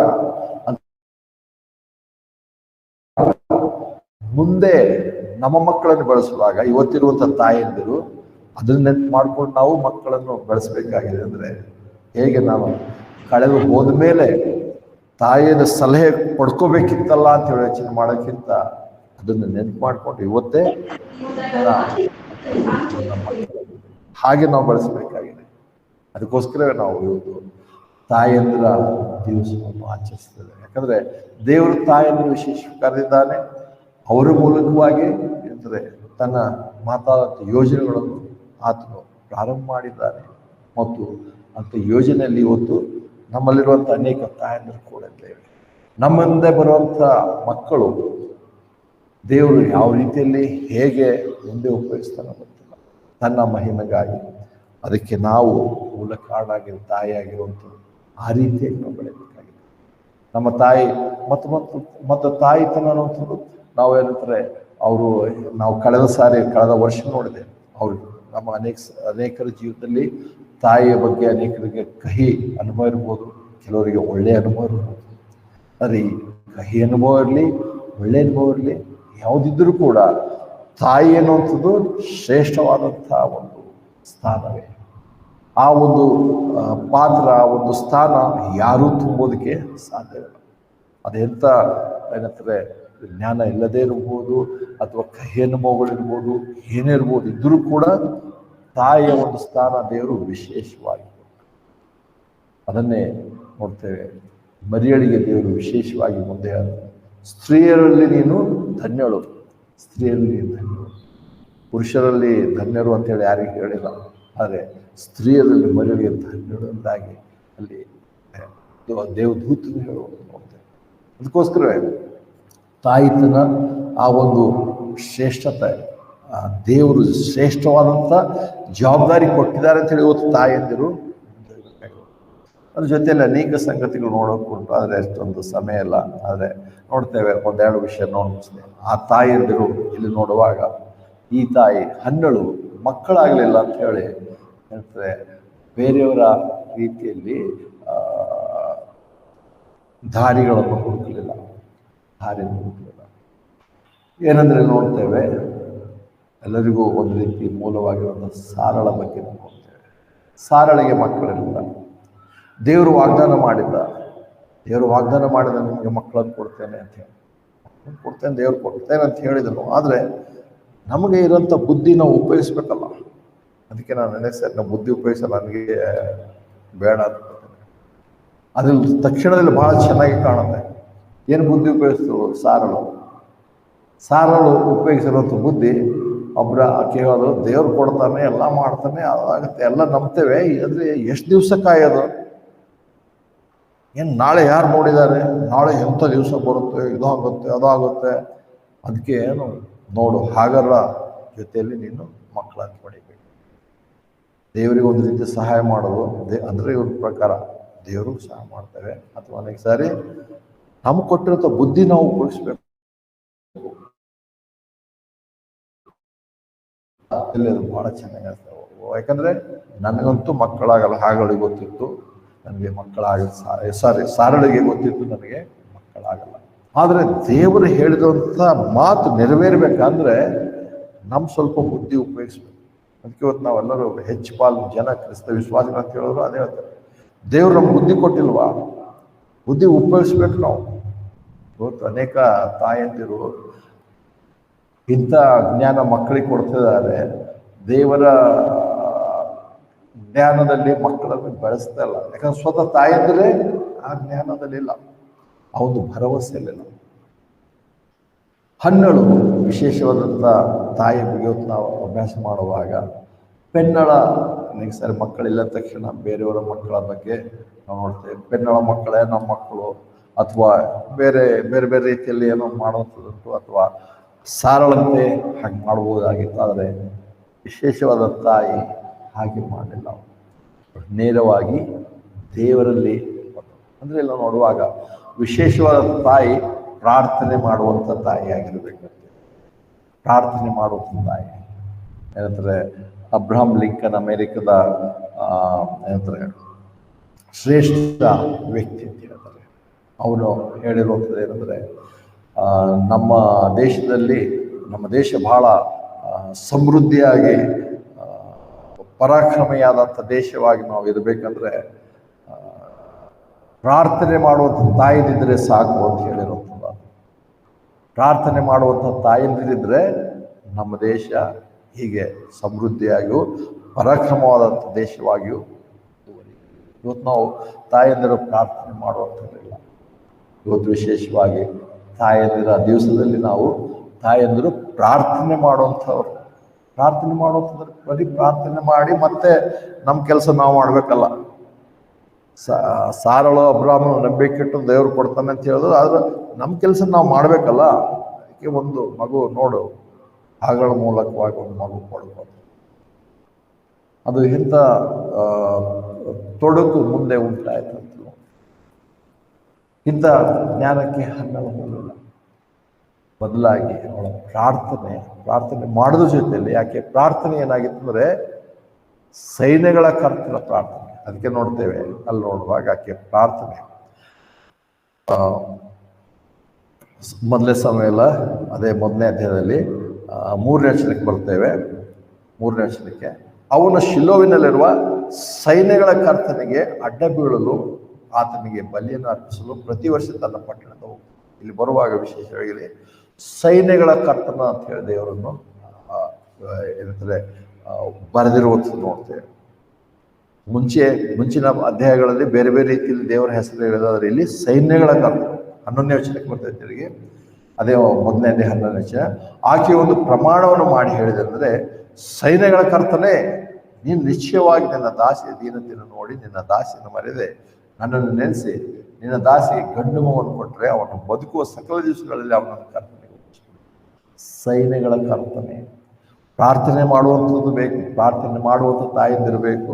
ಪ್ರಾರ್ಥನೆ ಮಾಡುವಂಥ ಜೊತೆಯಲ್ಲಿ ಪ್ರಾರ್ಥನೆ ಹೇಗೆ ದೇವರನ್ನು ನಾವು ನಂಬಿ ಮಾಡಬೇಕಾಗಿದ್ದರೆ, ನಮ್ಮ ಪ್ರಾರ್ಥನೆ ಕೇಳುವಂಥವ್ರು ಸೈನ್ಯಗಳ ಕರ್ತನಾಗಿದ್ದಾನೆ. ಸೈನ್ಯಗಳ ಕರ್ತನ ಅಂದರೆ ಎಲ್ಲ ನೋಡುವಾಗ ಏನಂತಾರೆ, ಇನ್ನೊಂದು ತರ್ಜುಮೆಯಲ್ಲಿ ಸೇನಾಧೀಶ್ವರನು ಅಂತೇಳಿ, ಅಂದರೆ ನಮ್ಮ ದೇವರು ಅತಿ ಪವರ್ಫುಲ್ ಆಗಿದ್ದಾನೆ, ಬಲಶಾಲಿ ಆಗಿದ್ದಾನೆ. ಆತನ ಸೈನ್ಯಗಳನ್ನು ಹೊಂದಿರುವ ಅಂದರೆ ಅಲ್ಲ, ಸೈನ್ಯಗಳು ನಮ್ಗೆ ಬೇಕಾಗಿಲ್ಲ. ಯಾಕಂದರೆ ನಾವು ಕಳೆದ ದಿವಸಗಳಲ್ಲಿ ಎಲಿಯನ ಬಗ್ಗೆ ನಾವು ನೋಡಿದ್ದೇವೆ. ಎಲಿಯನು ತನ್ನ ಸೇವಕನಿಗೆ ಏನಂತಾರೆ, ಎಲಿಯನ ಜೊತೆಲಿ ಸೇವಕರು ಒಂದು ದಿವಸ ಬೆಳಿಗ್ಗೆ ಅಂತ ಹೊರಗೆ ಬರೋಷ್ಟೊತ್ತಿಗೆ ಅನೇಕ ವೈರಿಗಳ ಸೈನ್ಯಲ್ಲಿ ನಿಂತ್ಕೊಂಡು ನೋಡಿ ಭಯಪಟ್ಟು ಆತನ ಹತ್ರ ಓಡಿ ಹೋಗಿ ಅದಕ್ಕೆ ಅದನ್ನೇ ಪ್ರವಾದಿ ನೋಡು ಎಂಥ ಸೈನ್ಯ ಬಂದಿದೆ. ಆದರೆ ಏನು ಹೇಳ್ದ ಸೇವಕನಿಗೆ, ನಿನ್ನ ಅಂದರೆ ನಮ್ಮ ಜೊತೆಲಿರುವಂಥ ಅವ್ರಿಗಿಂತ ಹೆಚ್ಚಾದಂಥ ಸೈನ್ಯವಿದೆ ಅಂತ ಹೇಳಿ. ಆಮೇಲೆ ಅವನು ದೇವರಿಗೆ ಪ್ರಾರ್ಥನೆ ಮಾಡಿ, ದೇವರೇ ಅವ್ನು ಕಣ್ಣು ತೆರೆದು ಸ್ವಲ್ಪ ನಿನ್ನ ಸೈನ್ಯಗಳು ನೋಡಿ. ನಮ್ಮ ದೇವರು ಸೈನ್ಯಗಳ ಕರ್ತನಾಗಿದೆ. ಅದ ತಕ್ಷಣ ನಾವು ಆ ಸೈನ್ಯಗಳ ಮೇಲೆ ಡಿಪೆಂಡ್ ಆಗಿಲ್ಲ. ಆದರೆ ನೋಡ್ತೇವೆ ದೇವರೇ ಇರ್ತದೆ, ದೇವರವಾಗಿದ್ದು ಆತನ ಗಾಳಿಯನ್ನು ಅಗ್ನಿಯನ್ನು ತನ್ನ ದೂತರನ್ನಾಗಿ ಮಾಡಿದ್ದಾನೆ. ಗಾಳಿಯನ್ನು ಅಗ್ನಿಯನ್ನು ತನ್ನ ದೂತರನ್ನಾಗಿ ಮಾಡಿದ್ದಾನೆ. ಅಷ್ಟೇ ಅಲ್ಲ, ನೀರನ್ನು ಪ್ರವಾಹವನ್ನು ಕೂಡ ತನ್ನ ದೂತರಂತೆ ಉಪಯೋಗಿಸಲು ಶಕ್ತನಾಗಿರುವಂಥ ದೇವರಾಗಿದೆ. ಅಂಥ ದೇವರಲ್ಲಿ ನಾವು ನಂಬಿಕೆ ಇಡೋದು. ನಮ್ಮ ಮಕ್ಕಳಿಗೆ ನಾವು ದೇವರಲ್ಲಿ ಬರೀ ಪ್ರಾರ್ಥನೆ ಮಾಡೋಂಥದ್ದು ಅಷ್ಟೇ ಅಲ್ಲ, ನಮ್ಮ ದೇವರು ಏನಾಗಿದ್ದಾನೆ ಅಂತ ಹೇಳಿ ನಾವು ಪ್ರಾರ್ಥನೆ ಮಾಡ್ತೀವಿ. ಸೈನ್ಯಗಳ ಕರ್ತನಿದ್ದಾನೆ, ಆದರೆ ನಾನು ಸ್ವಲ್ಪ ಮನೆ ಸುತ್ತ ಕೋಟೆ ಕಟ್ಟಿಸ್ಕೋಬೇಕು, ಕೋಟೆಗೆ ಭದ್ರವಾದಂಥ ಒಂದು ಏನಂತಾರೆ ಬಾಗಿಲು ಹಾಕಬೇಕು. ಅನೇಕ ಕೋಟೆ ಇರುವಂಥ ಪಟ್ಟಣಗಳಲ್ಲಿ ನೋಡ್ತೇವೆ, ಚಿತ್ರದುರ್ಗದಲ್ಲಿ ಇರ್ಬೋದು, ಬೀದರ್ ಗುಲ್ಬರ್ಗದಲ್ಲಿ ಕೂಡ ನೋಡ್ತೇವೆ. ಪಟ್ಟಣ ಸುತ್ತಲೂ ಕೋಟೆ ಇದೆ, ಅಲ್ಲಲ್ಲಿ ದೊಡ್ಡದಾದಂಥ ಒಂದು ಕಬ್ಬಿಣದ ಬಾಗಿಲುಗಳು. ಅದನ್ನು ಆನೆ ಮುಖಾಂತರ ಮಾತ್ರವೇ ತಳ್ಳಿ ಓಪನ್ ಮಾಡೋಕ್ಕೆ ಸಾಧ್ಯ ಅಂತ ಬಾಗಿಲು. ಇವೆಲ್ಲ ಕಟ್ಕೊಂಡು ಮತ್ತೆ ನಾವು ಪ್ರಾರ್ಥನೆ ಮಾಡ್ತೇವೆ ಅಂತಲ್ಲ. ಹೇಗಂದ್ರೆ ನಾವು ಪರಲೋಕ ಪ್ರಾರ್ಥನೆ ನೋಡ್ತೇವೆ ಮತ್ತೆ ಸುವಾರ್ತೆಯಲ್ಲಿ ನೋಡುವಾಗ ಪ್ರಾರ್ಥನೆ ಮಾಡಿದಾಗೆ ಕರ್ತನ ಶಿಷ್ಯರು ಬಂದು ಕೇಳ್ತಾರೆ, ನಮಗೂ ಪ್ರಾರ್ಥನೆ ಮಾಡಲು ಕಲಿಸಂತ ಕ್ಷಣ ಕರ್ತನ ಪ್ರಾರ್ಥನೆ ಮಾಡಲು ಹೇಳ್ದ, ನೀವು ಹೀಗೆ ಪ್ರಾರ್ಥನೆ ಮಾಡಿ. ಆ ಪ್ರಾರ್ಥನೆ ಒಂದು ಹೇಳ್ತಾನೆ, ನಮಗೆ ಇವತ್ತಿನ ಆಹಾರವನ್ನು ನಮಗೆ ದಯಪಾಲಿಸುತ್ತೆ. ಈ ಕೆಲವು ಪಂಗಡದವ್ರಿಗೆ ಅದೊಂದು ಪ್ರಾರ್ಥನೆ ಅನ್ನೋದು ಬಾಯಿಪಾಠ ಆಗಿ ಹೋಗಿದೆ. ಅದು ನಾವು ಮಂತ್ರ ಹೇಳ್ಬೇಕು, ಯಾವಾಗಲೂ ಮಂತ್ರ ಹೇಳ್ತಾ ಇರ್ಬೇಕು. ಇವಾಗ ನಾವೆಲ್ಲರೂ ಎದ್ದು ನಿಂತ್ಕೊಂಡು ಪರಲೋಕ ಪ್ರಾರ್ಥನೆ ಹೇಳೋಣ. ಏನು ನಮ್ಗೆ ಇವತ್ತಿನ ಆಹಾರ ಕೊಡು. ಅದರಲ್ಲಿ ಅರ್ಥನೇ ಇಲ್ಲ. ಅದಕ್ಕೆ ನಾವು ನೋಡ್ತೇವೆ, ನಮ್ಗೆ ಬೇಕಾಗಿರೋ ಇನ್ನೂ ಅಕ್ಕಿ ಸ್ವಲ್ಪ ಇರುವಾಗಲೇ, ಇನ್ನೂ ಸ್ವಲ್ಪ ಟೊಮೊಟೊ ಎಣ್ಣೆ ಇರಲ್ಲ, ಅಥವಾ ಇನ್ನೊಂದು ಸ್ವಲ್ಪ ಎಣ್ಣೆ ಇರುವಾಗಲೇ ನಾವು ಇದು ಮುಗಿದೋಗ್ತೇ ಸ್ವಲ್ಪ ತಗೊಂಡ್ಬರ್ಬೇಕು, ಇಟ್ಕೋಬೇಕು, ಚೆನ್ನಾಗಿ ಹೇಳ್ತಾರೆ, ಸ್ಟೋರ್ ಮಾಡಿ ಇಟ್ಕೋಬೇಕು. ಅದು ಕೂಡ ಜ್ಞಾನದಲ್ಲಿ ಹೇಳ್ತೇವೆ, ಬುದ್ಧಿಯಲ್ಲಿ ಹೇಳ್ತೇವೆ, ತಂದು ಇಟ್ಕೋಬೇಕು. ತಿಂಗಳಿಗೆ ಆಗಷ್ಟು ನಾವು ಇಟ್ಕೊಂಡಿರ್ತೇವೆ, ಮನೇನೆಲ್ಲ ಇದೆ, ಮತ್ತೆ ಆಹಾರ ಕೊಡು ದೇವ್ರೆ, ಆಹಾರ ಕೊಡು, ಏನು ಕೊಡೋದು? ಅದು ಅರ್ಥನೇ ಇಲ್ಲ. ಏನೋ ವಾಕ್ಯದಲ್ಲಿದೆ, ಪ್ರೇಯರ್ ಮಾಡ್ತಾರೆ. ಅದಕ್ಕೆ ಮತ್ತೆ ಕೆಲವರು ಹೇಳ್ತಾರೆ, ಇಲ್ಲಲ್ಲ ಅದು ದೈಹಿಕ ಆಹಾರ ಅಲ್ಲ, ಆತ್ಮಿಕ ಆಹಾರ. ಆತ್ಮಿಕ ಆಹಾರನು ಈ ದೇಹಿಕ ಆಹಾರನು ಹಾಕಿ ಕೇಳೋದ್ರಿಂದ ಸಿಗುವಂಥದ್ದಲ್ಲ. ದೇವರು ಆಲ್ರೆಡಿ ಕೊಟ್ಟಿರೋಂಥದ್ದು ನಾವು ಉಪಯೋಗಿಸ್ಬೇಕಾಗುತ್ತೆ. ಹಾಗೆ ಸೈನ್ಯಗಳ ಕರ್ತನ ಅಂತ ಹೇಳಿ ನಾವು ದೇವರಿಗೆ ಹೇಳುವಾಗ, ನನ್ನ ದೇವರಲ್ಲಿ ಎಲ್ಲ ಶಕ್ತಿ ಉಂಟು. ಸೈನ್ಯ ಹೊಂದಿರುವ ಆತನು ಏನನ್ನು ಮಾಡಲು ಶಕ್ತಿ ಆಗುತ್ತೆ. ನನ್ನನ್ನು ಕಾಪಾಡ್ತಾನೆ, ನನ್ನ ಭವಿಷ್ಯತ್ತನ್ನು ಕಾಪಾಡ್ತಾನೆ. ನನ್ನ ಅಂಥ ದೇವರಲ್ಲಿ ಭರವಸೆ ಬಿಟ್ಟಿದ್ದೇನೆ ಅನ್ನುವಂಥ ಪ್ರಾರ್ಥನೆ ಜೀವನದ ತಾಯಿಯಂದಿನಾಗಿರ್ಬೇಕು. ಅವಾಗಲೇ ಮುಂದಿನ ಮಕ್ಕಳು ಕೂಡ ಆ ಒಂದು ದೇವರಲ್ಲಿ ಭರವಸೆ ಇಡ್ತಾರೆ ಹೊರತು ನಮ್ಮ ಬುದ್ಧಿವಂತಿಕೆ, ನಮ್ಮ ಜ್ಞಾನ, ನಮ್ಮ ಏನಂತಾರೆ ಅನುಕೂಲಗಳಲ್ಲಿಲ್ಲ. ಅನೇಕ ತಾಯಂದರು ನಾವು ಮಕ್ಕಳಿಗೆ ಅದನ್ನು ಕಲಿಸ್ತಿದ್ದೇವೆ, ಇದು ಮಾಡಬೇಕು, ಅದು ಮಾಡಬೇಕು, ಹೀಗೆ ಮಾಡಿದ್ರೆ ಒಳ್ಳೇದಾಗ್ತದೆ, ಹೀಗೆ ಮಾಡಿದ್ರೆ ನಾವು ಶ್ರೇಷ್ಠ ಆಗ್ತೇವೆ, ಹೀಗೆ ಮಾಡಿದ್ರೆ ಭವಿಷ್ಯತ್ತಿಗೆ ಅದಾಗುತ್ತೆ. ಮೊದಲಾಗಿ ಸೈನ್ಯಗಳ ಕರ್ತನಾದಂಥ ದೇವರಲ್ಲಿ ಭರವಸೆ ಇಡುವಂಥದ್ದು, ಪ್ರಾರ್ಥನೆ ಮಾಡುವಂಥದ್ದು ಅಷ್ಟೆಲ್ಲ, ಆತನಲ್ಲಿ ಭರವಸೆಯಿಂದ ಜೀವಿಸುವಂಥದ್ದು ನಾವು ಕಲಿಸಬೇಕಾಗಿದೆ. ಆ ಸೈನ್ಯಗಳ ಕರ್ತನೆ ಇವತ್ತು ನಮ್ಮೊಂದಿಗೆ ಕೂಡ ಇದ್ದಾನೆ. ಆ ಸೈನ್ಯಗಳ ಕರ್ತನೆ ನಮ್ಮನ್ನು ಎಲ್ಲ ಸಕಲ ವೈರಿಗಳಿಂದ ಬಿಡಿಸಲು ಶಕ್ತನಾಗಿದ್ದಾನೆ. ಆತನೇ ಅದಕ್ಕೆ ನೋಡ್ತೇವೆ, ವೈರಿಗಳ ಮುಂದೆ ನಮಗೆ ಔತಣವನ್ನು ಸಿದ್ಧಪಡಿಸಲು ಶಕ್ತನಾಗಿರುವಂಥ ದೇವರಾಗಿದ್ದಾನೆ. ಆದರೆ ಮಾತು ಹೇಳಿದಾಗ ದೇವರ ಬಗ್ಗೆ ಏನೆಲ್ಲ ಹೇಳ್ತೇವೆ, ಆದರೆ ಜೀವನ ನೋಡಿದಾಗ ದೇವರಲ್ಲಿ ಎಷ್ಟು ಮಟ್ಟಿಗೂ ನಮಗೆ ನಂಬಿಕೆ ಇಲ್ಲ.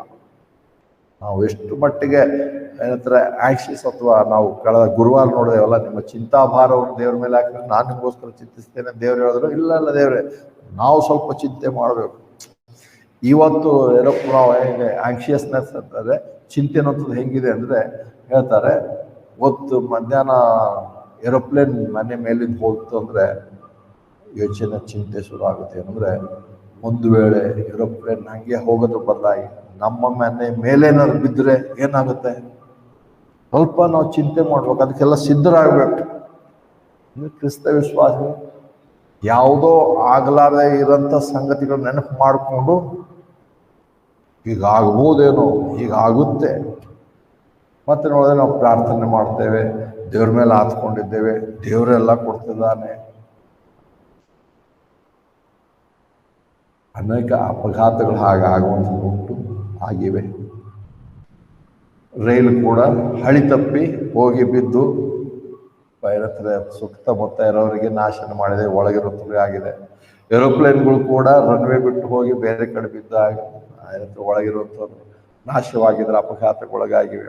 ಬಸ್ಗಳು ಕೂಡ ಡೈಲಿ ರೋಡಲ್ಲೇ ಓಡ್ತವೆ, ಟೂ ವೀಲರ್ ಕೂಡ ಡೈಲಿ ರೋಡಲ್ಲೇ ಹೋಗ್ತಾ ಇರುವಂಥದ್ದು. ಆದರೆ ಕೆಲವೊಬ್ಬರು ನೋಡ್ತಾರೆ ಯಾಕೋ ಚಾಲಕನ ನಿಯಂತ್ರಣ ತಪ್ಪಿ ರೋಡಲ್ಲಿ ಹೋಗೋಂಥ ಬಸ್ ಕೆರೆಯಲ್ಲೋ ಗುಡ್ಡೆಯಲ್ಲೋ ಬಿದ್ದಿರುತ್ತೆ. ಇದೆಲ್ಲ ಆಗುವಂಥ ಚಾನ್ಸ್ ಉಂಟು. ಆದರೆ ಪ್ರತಿ ದಿವಸ ಇದೇ ಆಗುತ್ತಾ ಇರುತ್ತಾ, ಇದೇ ನಡೀತಾ ಇರುತ್ತಾ? ಆದರೆ ನಮಗೇನಂದ್ರೆ, ಓ ಸೈನ್ಯಗಳ ಕರ್ತನೆ, ನಾವು ನಿನ್ನಲ್ಲಿ ನಂಬಿಕೆ ಇಟ್ಟಿದ್ದೇವೆ. ಆದರೂ ದೇವರೇ, ರೋಡಲ್ಲಿ ಹೋದ್ರೆ ಹಿಂಗಾದ್ರೆ ಏನು ಮಾಡೋದು, ಮನೆ ಹಿಂಗೆ ಮೇಲೆ ಏನಾದ್ರು ಬಿದ್ದು ಸತ್ತು ಹೋದ್ರೆ ಏನಾಗೋದು, ಇಂಥ ಭಯದಲ್ಲಿರಿದ್ರೆ ಅದು ಅಲ್ಲ. ತಾಯಂದಿರು ದೇವರಲ್ಲಿ ಸೈನ್ಯಗಳ ಪ್ರಾರ್ಥನೆ ಮಾಡುವಂಥ ಜೊತೆಯಲ್ಲಿ ಸೈನ್ಯಗಳ ಕರ್ತನಲ್ಲಿ ನಾವು ಭರವಸೆ ಹೊಂದಿದ್ದೇವೆ. ತಾಯಿಯಾಗಿರುವಂಥ ಇವತ್ತು ನಮ್ಮ ಮಕ್ಕಳಿಗೆ ಅದನ್ನು ಕಲಿಸಬೇಕಾಗಿದೆ. ಇವತ್ತು ಅನೇಕ ವಿಷಯಗಳು ನೋಡ್ಬೋದಾಗಿತ್ತು, ಆದರೆ ಇವತ್ತು ನಾವು ಕರ್ತನ ಬೇಜದಲ್ಲಿ ಇರುವಾಗ ನಮ್ಮ ದೇವರಲ್ಲಿ ಮಕ್ಕಳು ಭರವಸೆಯಿಂದ ಜೀವಿಸುವಂಥ ಪ್ರಾರ್ಥನೆ ಜೀವಿತ ತಾಯಂದಿರು ಕಲಿಸಬೇಕಾಗಿದೆ. ನಮ್ಮ ತಾಯಂದಿರು ಹಾಗಿದ್ರು, ಯಾರ್ಯಾರು ತಾಯಂದಿರು ಹಾಗಿದ್ದಾರೋ ಇಲ್ಲವೋ ಗೊತ್ತಿಲ್ಲ. ಆದರೆ ನಾವು ನೋಡ್ತೇವೆ ಇಲ್ಲಿ ಹನ್ನಳ ಮೂಲಕ ಆ ಸಂಗತಿ ನೋಡ್ತೇವೆ.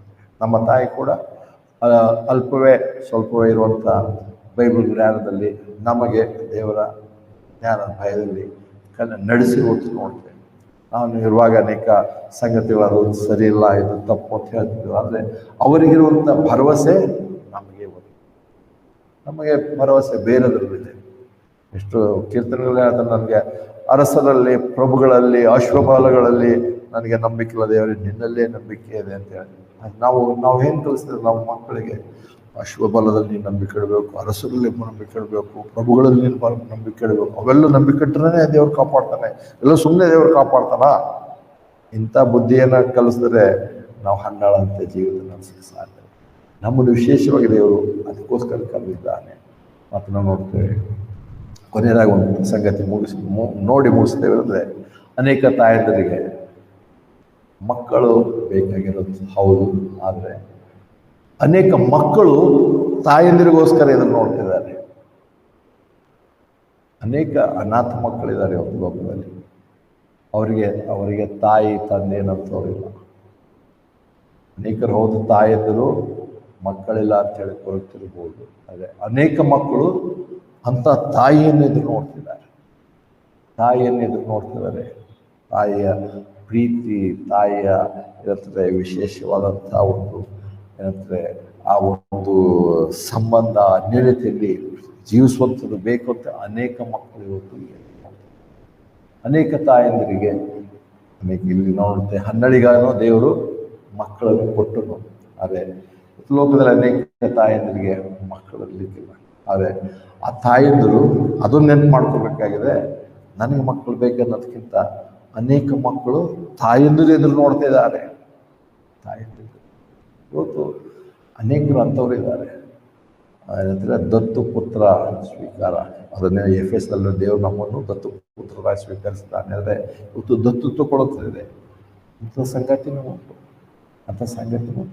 ಮತ್ತು ಮಾಡಿದ ತಕ್ಷಣ ಅವರೆಲ್ಲ ಏನಂತಾರೆ ಎಲ್ಲ ಚೆನ್ನಾಗೇ ಆಗುತ್ತೆ ಅಂತೇನಿಲ್ಲ. ಆದರೆ ಅನೇಕ ದೇವರ ಸೇವಕರುಗಳು ಹೀಗೆ ತಂದೆ ತಾಯಿಯರು ಅನಾಥರಾಗಿರುವಂಥವರು